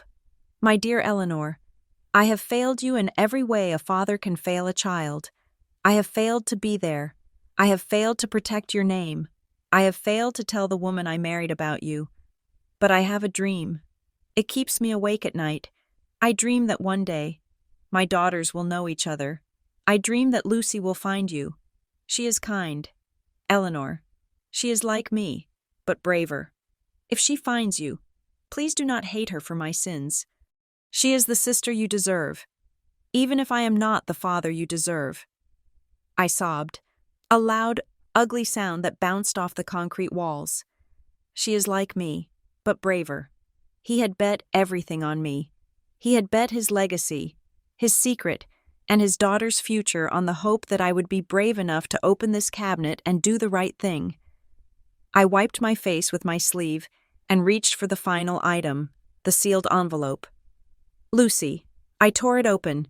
It was a formal letter, typed and signed, but the tone was intimate. Lucy, if you are reading this, you have seen the folders. You see what I have done. When Dale forced me to dissolve the OR trust, I thought my life was over. I thought I had abandoned Eleanor completely. But then I realized that while I couldn't fight Dale openly, I could fight him with time. The stocks in these folders are legally yours right now. They are in my name, and as my heir, they pass to you. Dale thinks they are just scattered personal investments. He does not know I consolidated them. He does not know I designated a beneficiary in these private papers. But here is the catch. Lucy, these papers are not filed with the court. They are private instructions. If you burn them, the money is yours. If you hide them, no one will ever know. Eleanor will never know. Dale will try to claim that these assets belong to the company because of the original source of funds. He will lie. He will threaten. I am leaving this in your hands because I was too weak to hand it to Eleanor myself. I was terrified of losing your mother. I was terrified of losing you. Please, Lucy, do not let Eleanor carry the cost of my cowardice. I couldn't tell the truth then. You can. Whether you do or not, I will love you the same, but she deserves a choice, not a locked cabinet. Make it right. Dad. I sat on the cold floor, surrounded by the debris of a double life. The choice was laid out in front of me like a dissection. I could burn the papers. I could keep the millions. I could secure Mia's future, pay for college, buy a vacation home, and never worry about money again. Dale would be happy. My mother would never know. The family would stay intact. Or I could take these papers to Walter. I could enforce the trust. I could hand millions of dollars to a woman I had never met. I could start a war with Dale that would likely destroy the company and drag my family's name through the mud. I could break my mother's heart. I looked at the photo of Howard holding the baby. She is like me, but braver. I wasn't sure if I was brave. I was terrified. But I looked at the hacksawed padlock on the floor. I had broken the lock. I had opened the door. I gathered the papers. I put the photos back in the shoebox. I stacked the folders. I stood up. My legs were stiff. My head was pounding. I walked out of the furnace room, carrying the weight of 32 years in my arms. I went upstairs to the kitchen. I laid the folders on the island. I looked at the phone. I needed to call Walter. I needed to call Ben. But first, I needed to make a decision that wasn't about money or law. It was about who I was. I picked up the photo of Eleanor from the shoebox. I put it next to a framed photo of Mia on the counter. They had the same chin. I am not going to be a coward. Dad. I whispered to the empty room. I picked up my phone and dialed Walter Haynes. Walter, I said when he answered. Lucy, is everything all right? No, I said, but it is going to be. I need you to clear your schedule for tomorrow morning, and I need you to bring a forensic accountant. Why? Walter asked, his voice sharp with alarm. What did you find? I found my sister, I said, and then I hung up, staring at the stack of papers that was about to burn my life to the ground. The papers sat on the kitchen island like a stack of uranium. For 3 nights, I circled them. I would wake up at 2 a.m, the silence of the house pressing against my ears, and walk downstairs to stare at the folder labeled Trust Agreement. In the cold light of the moon, the variables of the equation shifted. If I gave this to Eleanor, I was nuking my life. Dale would sue. That was a certainty. He would claim Howard was incompetent. He would claim the assets were stolen from the company. The legal fees alone could devour the modest savings Howard had left me. I might have to mortgage the house this free. Paid-off house. That was the only reason we were sleeping soundly, just to fight a battle for a sister I didn't know. And my mother, God, Margaret, to tell her that her husband hadn't just had an affair, but had spent decades funneling millions of dollars into a secret account for the result of that affair, it would confirm every bitter, paranoid thought she had ever nursed. It would destroy her memory of him, and it might destroy her relationship with me for being the messenger. I looked at the photo of Mia on the fridge. She was smiling, holding a popsicle. Was I allowed to sacrifice her stability for my father's redemption? Ben found me there on the 4th morning, slumped over a cup of cold coffee, the documents spread out like a battle map. You have not slept, he said, his voice rough with sleep. I cannot, I said. It is too much. Ben. He pulled out a stool and sat next to me. He didn't touch the papers. He just looked at me. Tell me, he said, everything. So I did. I told him about the letters to Isabel. I told him about the OR. Trust. I told him about Dale's blackmail. I told him about the millions in stocks hidden in my name, but meant for Eleanor. Ben listened without interrupting. He picked up the photo of Howard holding the baby. He studied it for a long time. Holy shit, he whispered finally. Yeah, I said. He ran a hand through his hair, exhaling slowly. Okay, so, legally, these stocks are in your name. Technically, yes. Howard bought them as himself, as his heir. They passed to me. The trust document. It is a private instruction. It is an intent. If I burn it, nobody knows. The money is ours. Ben looked at the folder. Millions, millions. He stood up and walked to the window, looking out at the backyard where Mia's swing set stood. "We could pay for college," he said. "We could fix the roof. We could never worry about layoffs again." "I know," I said, feeling the temptation wrap around my throat.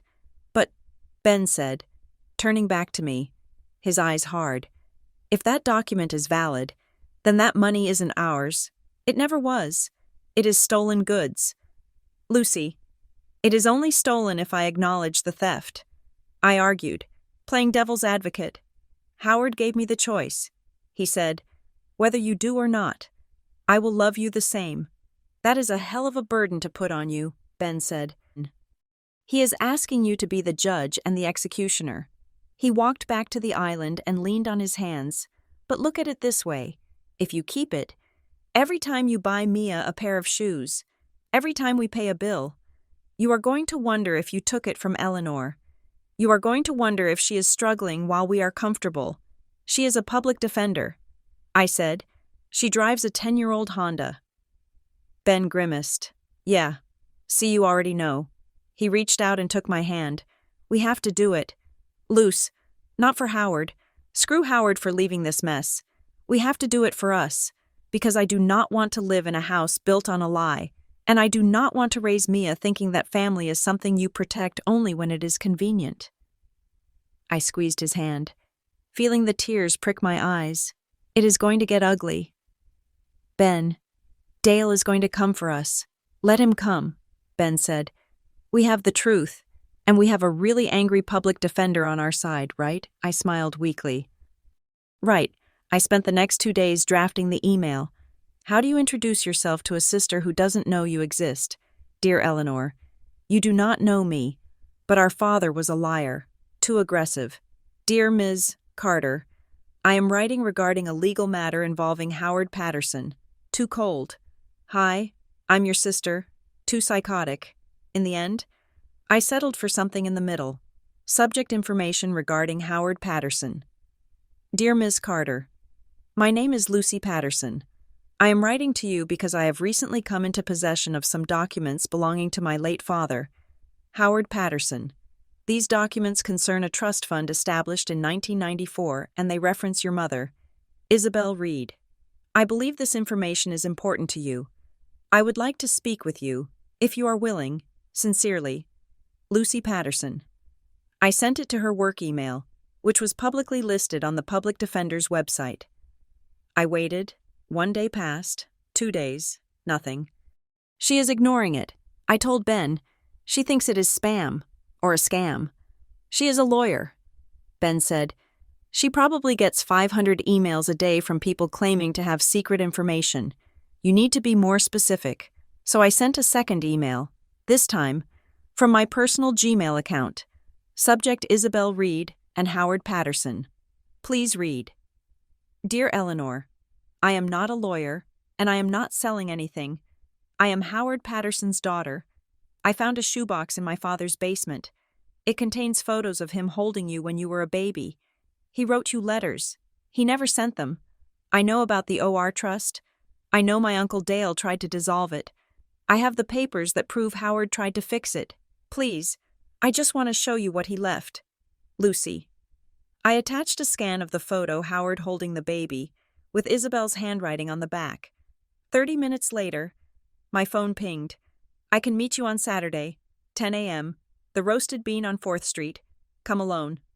The Roasted Bean was in Northampton. Her turf. It was 40 minutes away. I arrived at 9:45. I sat at a table in the back, facing the door, just like Caleb had done. I had the folders in my bag. I had the shoebox. At 10 o'clock exactly, the door opened. She walked in. Seeing her in a photograph was one thing. Seeing her in 3 dimensions was a visceral shock. She was tall, taller than me, with the same dark, unruly hair that I spent a fortune trying to straighten. She wore a worn gray blazer over a black t-shirt and jeans that had seen better days. Her face was guarded, her eyes scanning the room with a professional wariness. She spotted me instantly. There was no hesitation. She walked straight to my table. Lucy, she asked. Her voice was lower than mine, raspier. Yes, I said, standing up. Eleanor, she didn't smile. She didn't offer a hand. She just sat down opposite me, placing a battered leather messenger bag on the floor. You have 5 minutes to tell me this isn't some kind of sick joke, she said. It is not a joke, I said, sitting down. I wish it were. I reached into my bag and pulled out the shoebox. I placed it on the table between us. This was in a locked cabinet in my father's basement. I said, he kept it for 32 years. Eleanor stared at the box. She didn't touch it. My mother never talked about him, she said. Her eyes fixed on the cardboard lid. She said he was a closed chapter. She said he was a man who made a choice, and we were the ones who got left behind. He didn't want to leave, I said softly. I opened the box and took out the unsent letter, the one where he called himself a coward. Read this, I said. Eleanor hesitated. I saw the conflict in her face, the professional instinct to remain detached, warring with the personal hunger to know. She took the letter, as she read. Her expression didn't change, but I saw her throat work as she swallowed. Her eyes moved back and forth across the page, devouring the words. I have failed to tell the woman I married about you. She put the letter down. She looked at me, and for the first time, the guard dropped. Her eyes were wet. He knew. She whispered. He knew where I was. He tracked you. I said, he had a private investigator. He knew you went to law school. He knew you became a public defender. He was proud of you. Proud, she scoffed. A bitter, sharp sound. He was a ghost. Lucy, pride doesn't pay for braces. Pride doesn't explain why I didn't have a dad at graduation. I know. I said, I am not defending him. He was weak. He let his brother bully him into hiding you. I pulled out the trust documents. But he tried to make it right. I said, in the only way he knew how, with money. I pushed the folder toward her. Eleanor opened it. She scanned the legal jargon with a practiced eye. She flipped to the valuation sheet. Her eyebrows shot up. This is a lot of stock, she said. It is, I said, it is in my name, legally, but this document, the one you are holding, is a declaration of trust. He wanted it to go to you. She looked up at me, her gaze piercing. Why are you showing me this? She asked. You could have burned this. You could have kept the money. I would never have known. I thought about it. I admitted. I thought about it a lot. But then I saw the photo of him holding you, and I realized that if I burned it, I would be just like Dale. I would be stealing from my sister. Eleanor looked at me for a long time. The tension in her shoulders seemed to ease. Just a fraction. Isabel used to say something. She said quietly, when I would ask about him, she would say, your father wasn't brave, but he wasn't cruel. Tears pricked my eyes. He wasn't cruel. I said, he was just stuck. Eleanor reached into the shoebox and pulled out a birthday card. Happy 16th birthday. He bought cards every year she asked, her voice trembling. Every year, I said, and he recorded messages on a teddy bear. A teddy bear. Yeah, it is stupid, but he left a warning on it to make sure my husband didn't open the cabinet before I was ready. He wanted me to find this. He wanted me to find you. Eleanor wiped a tear from her cheek with a furious, impatient gesture. I do not want your house. Lucy, she said firmly, I do not want to blow up your life. I am not looking for a payout. I know. I said, but, she continued, tapping the trust document, if this is real, if he really meant for this to be mine, then that is recognition. That is him saying I existed, that I mattered. You mattered. I said, you mattered so much, he risked everything to keep this safe. She took a deep breath. So what do we do? She asked. We fight, I said. We hired an independent estate attorney named Marcus Thorne. He was a sharp, terrifyingly efficient man who worked out of a glass-walled office in the city. He wasn't part of the Oak Ridge Old Boys Club that Walter and Dale belonged to. Thorne reviewed the documents in silence for 20 minutes, while Eleanor and I sat on his plush leather couch. "It is messy," Thorne said finally, taking off his glasses, "but the intent is clear.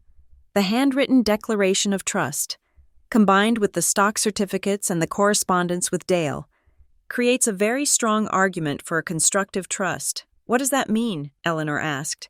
"It means," Thorne said, "that even though the stocks are in Lucy's name, the court can rule that she is holding them effectively as a trustee for you, Eleanor, because that was Howard's express wish.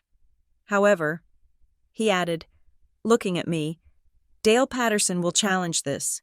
He will argue that the funds used to purchase these stocks were misappropriated from the company back in 1994. He will argue that the family settlement closed the book on the OR Trust, and that Howard had no right to rebuild it." "Can he win?" I asked. "It depends," Thorne said. "It depends on whether we can prove that the 1994 settlement was signed under duress. And it depends on whether the judge believes Howard was of sound mind when he wrote these final instructions." He looked at us both. "If you proceed, this will be public. It will be ugly. Are you ready for that?" I looked at Eleanor. She nodded. "I am ready," she said. "Me too." I said. The first shot was fired 3 days later. Thorne sent a formal letter to Dale and the executor of the estate, Walter, notifying them of the existence of the trust documents and our intent to distribute the assets to Eleanor Reed Carter. The reaction was nuclear. My phone rang at 7 in the morning. "What have you done?" Dale screamed. He didn't even say hello. "Good morning." "Dale," I said, pouring coffee. "You ungrateful, treacherous little... Do you have any idea what you have started? You went to a lawyer. You dug up that woman, her name is Eleanor," I said calmly, "and she is your niece." "She is a leech," Dale roared. "And you are handing her the keys to the kingdom I told you. Lucy, I told you to let me handle it. You told me to burn the evidence. Dale, I was protecting you," he shouted. "Do you think you can just walk away from this? I will bury you in litigation. I will challenge the will. I will challenge Howard's sanity. I will drag your mother onto the stand and make her admit that Howard was losing his mind for years." My hand shook slightly. But I held the phone tight. Howard wasn't losing his mind. I said, he was lucid. He wrote those letters. He recorded the messages. We will see what a judge thinks when I bring in the doctors who treated him for stress in the 90s. Dale sneered. "And let me tell you something else. If you lose this, if the court rules that those funds belong to the company, you will lose everything. You will owe us millions in restitution. You will lose that house. You will be on the street." "Is that a threat?" I asked. "It is a promise," Dale said. "You picked the wrong side." "Lucy." He hung up. I stood in the kitchen, the silence ringing in my ears. "You will lose that house." Fear, cold and sharp, sliced through me. I looked around at the kitchen I had just started to love, the sun streaming through the window, Mia's drawings on the fridge. I could lose it all. Ben walked in, seeing my face. "Dale," he asked. "He is going to war." I said, "He says he will take the house." Ben walked over and hugged me, his arms solid and warm. "Let him try." Ben said, "He is scared. Bullies only scream when they are scared." The weeks leading up to the hearing were a nightmare. Margaret found out. Of course she did. Dale called her. She came to the house, her face a mask of betrayal. "How could you?" "Lucy," she wept, sitting on my sofa. "How could you humiliate me like this? Everyone in town is talking. They are saying Howard had a bastard child. They are saying he loved her more than us. He didn't love her more." "Mom," I said, trying to hold her hand. But she pulled away. "He just wanted to do right by her. By shaming me," she cried. "By hiding money while we were scraping by. And you are helping her. You are helping the woman who wrecked my marriage. Isabel didn't wreck your marriage. Mom." I said gently, "The silence did. The secrets did. You are just like him." She spat. Standing up, "You care more about your truth than you do about your family." She stormed out. I cried for an hour. Eleanor came over later that evening. It was the first time she had been to the house. She stood in the foyer, looking around with a strange, wide-eyed expression. "So this is it," she said. "The fortress." She walked into the living room. She saw the photos on the mantel. Me at graduation. Me and Ben at our wedding. She didn't say anything, but I saw the longing in her eyes. She was looking at the life she should have had. "My mother hates me," I said, handing her a glass of wine. "Mine would have hated this too," Eleanor said, taking the glass. "She wanted to protect me. She didn't want me to know I was a secret." I looked at her. "Do you regret it?" I asked. Opening the box, Eleanor took a sip of wine. "No," she said, "because for the first time in my life, I know who I am. I am not just a mistake. I am a daughter who was loved, even if it was from a distance." She looked at me, "And I have a sister who is willing to lose a house for me. That is more than I ever expected." The hearing was set for a Tuesday. Walter Haynes had recused himself, citing a conflict of interest. Dale had hired a shark from New York. We met with Thorne the day before. "The judge is Judge Holloway." Thorne said, "He is tough. He sticks to the letter of the law." "Is that good for us?" I asked. "It is good for the documents," Thorne said, "but it is bad for the emotion. He won't care about the letters. He won't care about the teddy bear. He will care about the chain of title and the mental capacity of the grantor." He looked at me. "You are going to be on the stand. Lucy, Dale's lawyer is going to go after you. He is going to try to paint you as naive, manipulated by Eleanor, or complicit in a scheme to defraud the company. I can handle it." I said. "Just tell the truth," Eleanor said, touching my arm. "That is all we have." The morning of the hearing, the sky was gray and heavy. I dressed in my most serious suit. Ben wore a tie. We dropped Mia off at school, but then Ben turned the car around. "Go get her," I said. "What? Bring her." "Lucy, it is court," Ben said. "She is part of this." I said, "She is the one who found the message on the bear. She is the reason we stopped cutting the lock. She needs to be there. Not in the room, maybe, but close." Ben nodded. He understood. We arrived at the courthouse. The hallway was crowded. Dale was there, surrounded by suits. He didn't look at me. He looked furious, radiating a heat that seemed to warp the air around him. Margaret was there, sitting on a bench, looking small and old. She wouldn't meet my eyes. Eleanor arrived last. She was wearing her court blazer, the armor she wore every day to fight for other people. Today, she was fighting for herself. She walked up to me. "Ready?" she asked. "Ready," I said. We walked into the courtroom. The air was stale. The wood was dark. Judge Holloway entered. He was a severe-looking man with wire-rimmed glasses. "All rise." The hearing began. Dale's lawyer opened with a blistering attack.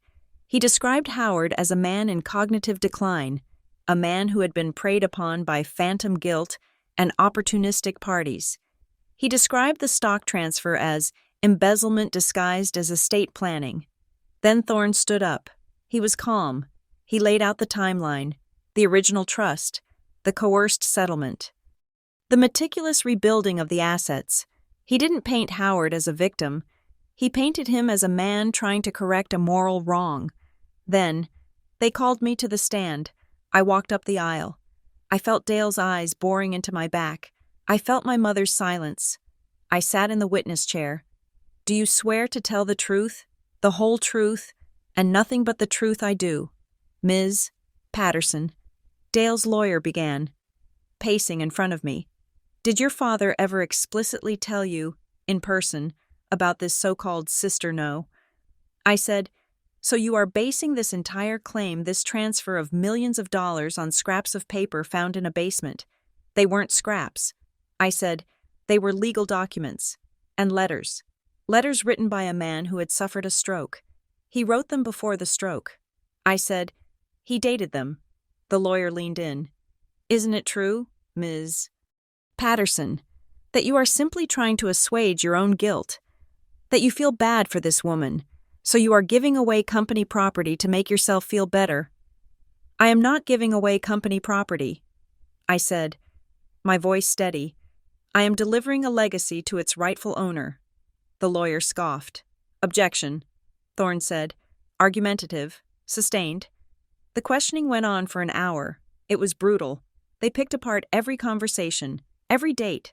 Finally, Judge Holloway raised a hand. "Ms. Patterson," he said. I looked at the judge. "I have a question," he said. The room went silent. "You are the one with the key," he said. "You are the one who opened the cabinet. You are the one who found these papers." "Yes, Your Honor. If I rule that these documents are invalid, if I rule that the money belongs to the company, you walk away with nothing but the house. If I rule they are valid, you lose millions of dollars that would otherwise be yours, and you potentially expose your father's estate to liability." He leaned forward. "Why are you doing this? Why didn't you just burn the papers?" I looked at the judge. Then I looked at the gallery. I saw Dale, red-faced and hateful. I saw Margaret, weeping silently into a tissue. I saw Eleanor, sitting straight-backed and still. Her hands clasped so tightly, her knuckles were white, and through the open doors at the back of the courtroom, I saw Ben in the hallway, holding Mia's hand. Mia was looking at me. I thought about the bear. "Don't open the locked one." I thought about the letter. "She deserves a choice." "Your Honor," I said, my voice ringing in the quiet room. "My father spent 32 years in a prison of his own making. He locked away his love, his money, and his truth because he was afraid. He was afraid of his brother. He was afraid of losing his wife." I took a breath. I am afraid too. I am afraid of losing my house. I am afraid of hurting my mother. But I realized something when I opened that cabinet. "What is that?" the judge asked. "That the truth doesn't rot." I said, "It just waits. And if I burned those papers, I wouldn't be saving the family. I would just be building a new prison and locking myself and my daughter inside it." I looked at Eleanor. My father wanted his daughters to know each other. I said, "He wanted us to be brave. This is me, trying to be brave." The judge looked at me for a long moment. His expression was unreadable. He nodded once. "You may step down." I walked back to my seat. My legs were trembling. I sat next to Eleanor, under the table. She reached out and took my hand. Her grip was iron. "Thank you," she whispered. The judge shuffled his papers. "I will issue my ruling," he said. But before he could speak, the doors at the back of the room banged open. A clerk ran in, carrying a folder. "Your Honor," he said, "new evidence. Submitted this morning." Dale's lawyer stood up. "Objection. The discovery period is closed. It was submitted by the witness," the clerk said, pointing at me, or rather, by her agent. I frowned. I hadn't submitted anything else. The judge took the folder. He opened it. He read the contents. Then he looked up, his eyes widening slightly. He looked at Dale. "Mr. Patterson," the judge said, "I suggest you sit down." "What is this?" Dale demanded. "It is a sworn affidavit," the judge said, "signed by Caleb Monroe, private investigator. Attached to it is a document retrieved from the personal archives of Isabel Reed Carter." Eleanor gasped. "Isabel kept records," I whispered. The judge continued. "It appears to be a carbon copy of the original 1994 reversion agreement." He said, "But this copy has a handwritten addendum in the margin, initialed by you, Mr. Patterson." Dale went white. The addendum reads, "In exchange for the return of the OR. Trust shares. Dale Patterson agrees to personally indemnify Howard Patterson against any future claims regarding the Reed child, and acknowledges that said return is executed under protest and threat of exposure." The room erupted. Under protest and threat of exposure, it was proof of duress. It was proof of blackmail. It invalidated the settlement. Dale slumped in his chair. The arrogance evaporated, leaving only a small, frightened man. The judge looked at me. "It seems, Ms. Patterson, that your father wasn't the only one keeping records." The gavel banged, and the walls of the prison finally came down.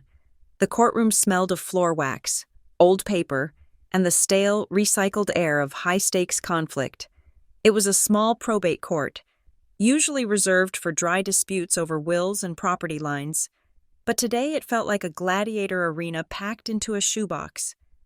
I arrived early, but the room was already humming with tension. The gallery was full.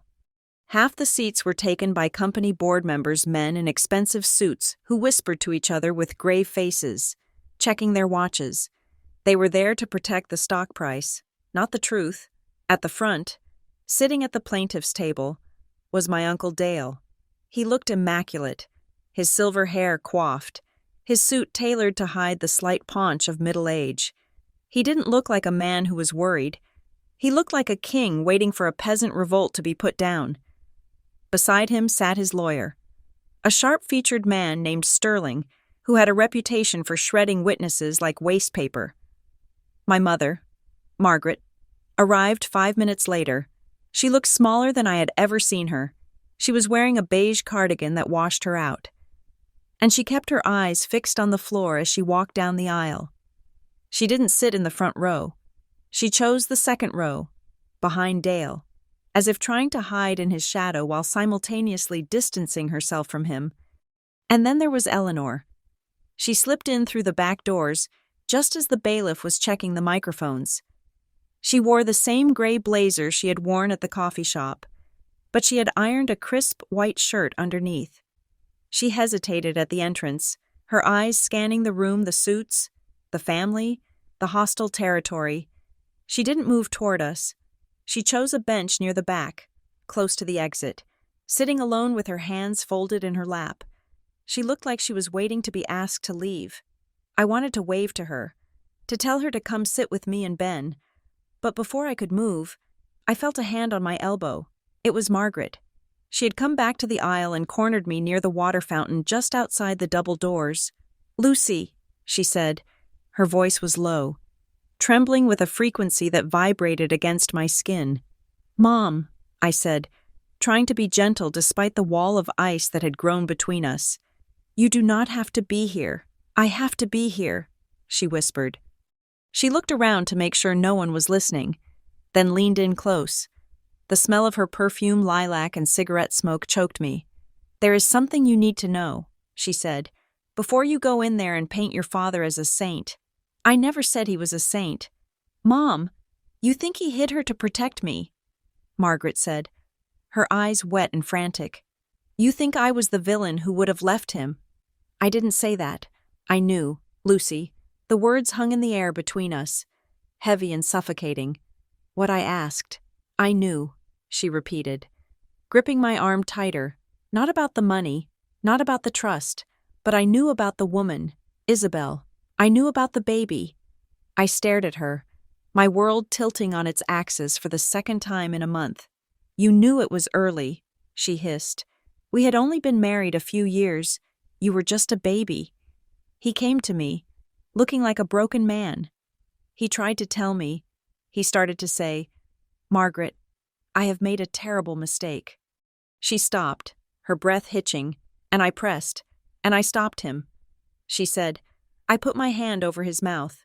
I told him, "I do not want to hear it. Whatever it is, you fix it, you bury it, and we never speak of it again." She looked at me, her face crumbling with a lifetime of regret. I was scared. "Lucy, I had a new baby. I had no job. I loved the life we were building. I didn't want to know the details because if I knew them, I would have to leave him. So I made him choose. I told him he could have this family, but only if the other ones ceased to exist." I pulled my arm away, looking at her with horror and a sudden, crushing pity. "You told him to bury them," I whispered. "I didn't know he would take it so literally." She sobbed quietly. "I didn't know he would haunt himself for 30 years. But do not go in there thinking this is just Dale's fault. We all made choices. Lucy, we all looked away." She turned and hurried back into the courtroom, leaving me standing alone in the hallway. My heart was hammering. The narrative I had built, the brave father, the evil uncle, the innocent mother, shattered. It wasn't a fairy tale of good and evil. It was a mess of flawed, frightened adults protecting their own comfort at the expense of a child who had no voice. Howard wasn't just a victim of Dale's blackmail. He was a prisoner of Margaret's ultimatum, and Margaret wasn't just a scorned wife. She was the architect of the silence. I looked through the glass window of the courtroom door. I saw Eleanor sitting in the back, her spine straight, staring at the back of Dale's head. She was the only innocent one in the room. I took a deep breath, smoothed my skirt, and walked in. "All rise," the bailiff bellowed. Judge Holloway entered. He was an older man with a face like carved granite and eyes that had seen every variety of human deceit. He sat down, adjusted his glasses, and looked at the packed room with mild distaste. "This is the matter of the estate of Howard Patterson. Regarding the contested trust and stock transfer," he said. "Let us begin." Dale's attorney, Mr. Sterling, stood up first. He moved with the oily grace of a predator. "Your Honor," he began, his voice smooth and projecting to the back of the room, "we are here today to correct a tragedy. Howard Patterson was a brilliant man in his prime, but in his later years, and indeed during the period in question 32 years ago, he was a man plagued by confusion, by stress, and by mental fragility." Sterling walked toward the judge, gesturing with a gold pen. "The defense will claim that Howard intended to transfer millions of dollars of company assets that belonged to the shareholders to a woman he had no legal relationship with. We assert that the original 1994 documents were drafted during a documented mental health crisis. We assert that the so-called rebuilding of this trust was the act of a confused, elderly man acting under the undue influence of unknown parties who sought to exploit his guilt." He turned and looked directly at Eleanor in the back row. It was a subtle, vicious movement. To validate these scraps of paper found in a basement is to validate theft. Your Honor, it would harm the company. It would harm the legitimate stakeholders, and it would dishonor the true legacy of Howard Patterson. Sterling sat down. Dale nodded solemnly, looking like a grieving brother. Then it was our turn. Marcus Thorne stood up. He didn't pace. He didn't gesture. He stood behind the table, solid and immovable. "Your Honor," he said, "this is not a case about confusion. It is a case about conscience." Thorne laid it out. The original 1994 trust documents, the bank records showing the monthly payments, the letters. We have presented to the court a clear, unbroken chain of intent. Thorne said, "Howard Patterson did not act out of confusion. He acted out of a consistent, 30-year desire to provide for his daughter, Eleanor Reed Carter. He was prevented from doing so publicly by pressure from his brother, Dale Patterson. But his private actions, the saving, the investing, the recording of his wishes were the actions of a man who knew exactly what he was doing. Witnesses were called. A bank manager testified about the safety deposit box. A handwriting expert confirmed Howard's signature on the trust documents. Then they called me. I walked to the stand, feeling the weight of 300 eyes on my back. I swore the oath. I sat down. "Mr. Sterling approached me like I was a trap he needed to dismantle. "Mrs. Patterson," he said, "you are the one who found these documents. Is that correct?" "Yes." "And you found them in a locked cabinet in a furnace room?" "Yes." "A cabinet your father marked, 'Do not open'?" "Yes." Sterling smiled. A thin, cold expression. "So, your father, a man you claim was lucid and intentional, explicitly instructed you not to open this cabinet, yet you defied his wishes, broke the lock with a hacksaw, and now you ask this court to honor the papers you found inside as his final wish. He wanted me to open it when I was ready. I said, my voice shaking slightly. He left me a letter. A letter," Sterling repeated dismissively. "Ms. Patterson, isn't it true that you never met Eleanor Carter until 2 weeks ago?" "That is true. And isn't it true that you have no personal knowledge of your father's business dealings in 1994? I was a baby." "Exactly. So you have no idea if he was being blackmailed, or if he was simply having a breakdown and giving away money he didn't own. You are guessing. You are projecting a narrative onto a dead man to assuage your own feelings. I am not guessing," I said, looking at Dale. "I read the letters. I heard the recordings. Recordings on a teddy bear." Sterling scoffed. "Your Honor, this is hearsay wrapped in nostalgia." He turned back to me. "Ms. Patterson, Do you understand what happens if the court validates this trust? Do you understand that it strips assets from the company your uncle runs? That it could bankrupt the estate? That you could lose your own home? I understand. And you are willing to risk that. For a stranger, she is not a stranger. I said, "She is my sister." Sterling paused. He looked at the judge, then back at me. No further questions. Thorne stood up. "Lucy," he asked gently, "did your father seem confused in the months before he died?" I said, "He was sharp. He was organized. Did he ever speak to you about making things right?" "He told me to find everything in the right order." I said, "He told me that the truth could hurt people who didn't deserve it, but it could heal someone who did." Thorne nodded. "Thank you." The judge leaned forward. He interlaced his fingers and looked at me over the top of his glasses. "Ms. Patterson," he said. The room went silent. Even the air conditioning seemed to stop humming. "I have heard the legal arguments. I have seen the documents. But I need to know something from you. You lived with him. You knew him." He paused. "In your heart, and based on everything you have seen, the letters, the hidden files, the behavior. Do you believe that Howard Patterson was of sound mind when he created these documents? Do you believe he fully understood that he was diverting company stock away from the business and to this individual? It was the kill shot." If I said yes, I was admitting he stole the assets knowingly, which could open the door for Dale to sue the estate for theft. If I said no, the trust was invalid, and Eleanor got nothing. It was a trap. I hesitated. I looked out at the room. I saw Dale. He was watching me with a cold, predatory fury. His eyes were saying, "Dare you. I dare you to destroy your inheritance." I saw Margaret. She was clutching her purse with white knuckles, her face pale. She was terrified that I would expose her secret, that I would tell the room she was the one who silenced him. I saw Eleanor. She was sitting very still, her hands folded. She wasn't looking at me. She was looking at the judge, her face composed in a mask of dignified resignation. She expected to lose. She had spent her life losing. And then I saw the doorway. Ben was standing there.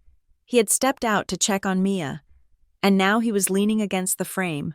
Beside him, holding his hand, was Mia. She was wearing her blue dress. She was holding a tablet, but she was looking at me. I remembered the moment on the stairs. "Don't open the locked one, Daddy." I remembered the bear. "This is her choice, not yours." My mind flashed back to the night before. I had been unable to sleep.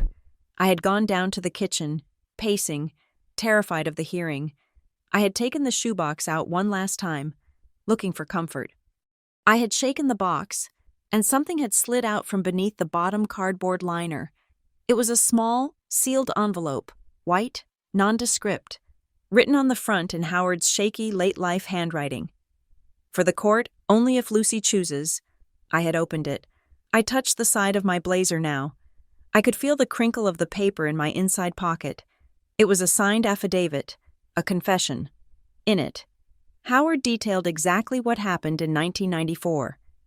He admitted that Dale had threatened to expose the affair to Margaret. He admitted that Dale had threatened to fire him and cut off his health insurance. He admitted that he signed the reversion of the OKR trust under direct duress and coercion. But he also wrote, "Dale knew the stock was mine. He knew I earned it. He stole it from Eleanor to pad his own control. If this letter is read, it proves Dale committed fraud and extortion. It will destroy him. It will destroy the company's reputation. It will likely cause a federal investigation. Use this only if you must. Lucy, it is the nuclear option." I sat there on the stand, the judge waiting for my answer. If I answered yes, he was of sound mind, the judge might still rule that the assets belonged to the company because of the 1994 settlement. But if I pulled out the envelope, I proved the 1994 settlement was void because of extortion. Eleanor would win everything, but Dale would be ruined. He would go to prison. The company, the source of income for hundreds of families in Oak Ridge, would collapse under the scandal. My mother would be dragged through the mud as the pawn in a blackmail scheme. I looked at Dale. He didn't know I had it. He thought he was winning. I looked at Eleanor. She didn't want the company. She just wanted the truth. I looked at the judge. Ms. Patterson, the judge prompted. I reached into my blazer pocket. My fingers brushed the cool paper of the envelope. The room held its breath. I thought about the locked cabinet. I thought about the 32 years of silence. I pulled my hand out. I was holding the envelope. Your Honor, I said, my voice steady and loud. Dale's eyes dropped to my hand. He saw the handwriting on the envelope. He recognized it. I saw the color drain from his face. He knew, somehow, he knew that Howard had kept a receipt. I do believe my father was of sound mind. I said, and I believe he was a man who was backed into a corner by people he trusted. I stood up, holding the envelope out.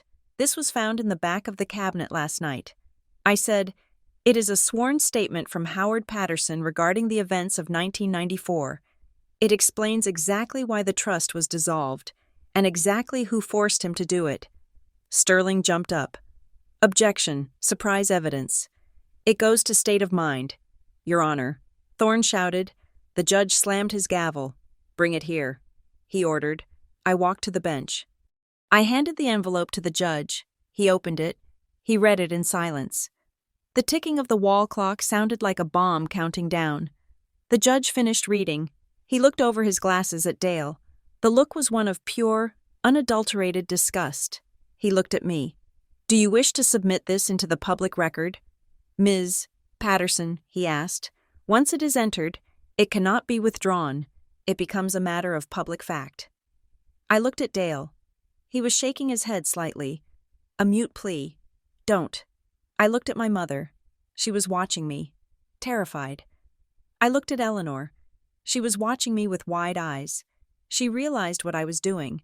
I was handing her the weapon that would kill the dragon, even if it burned down the castle. I thought about my father's final plea. She deserves a choice, not a locked cabinet. I took a deep breath. Yes, Your Honor, I said. Submit it. Dale slumped forward, putting his head in his hands. The judge nodded. Let the record show, he said, his voice booming, that the court accepts Exhibit C. The ending of the story wasn't a gavel bang. It was the silence that followed. It was the silence of a secret finally being spoken. It was the silence of a locked door swinging open, letting the light into the dark, dusty corners of a family that had been hiding for 32 years. I walked back to my seat. I sat down next to Eleanor. She reached out and took my hand.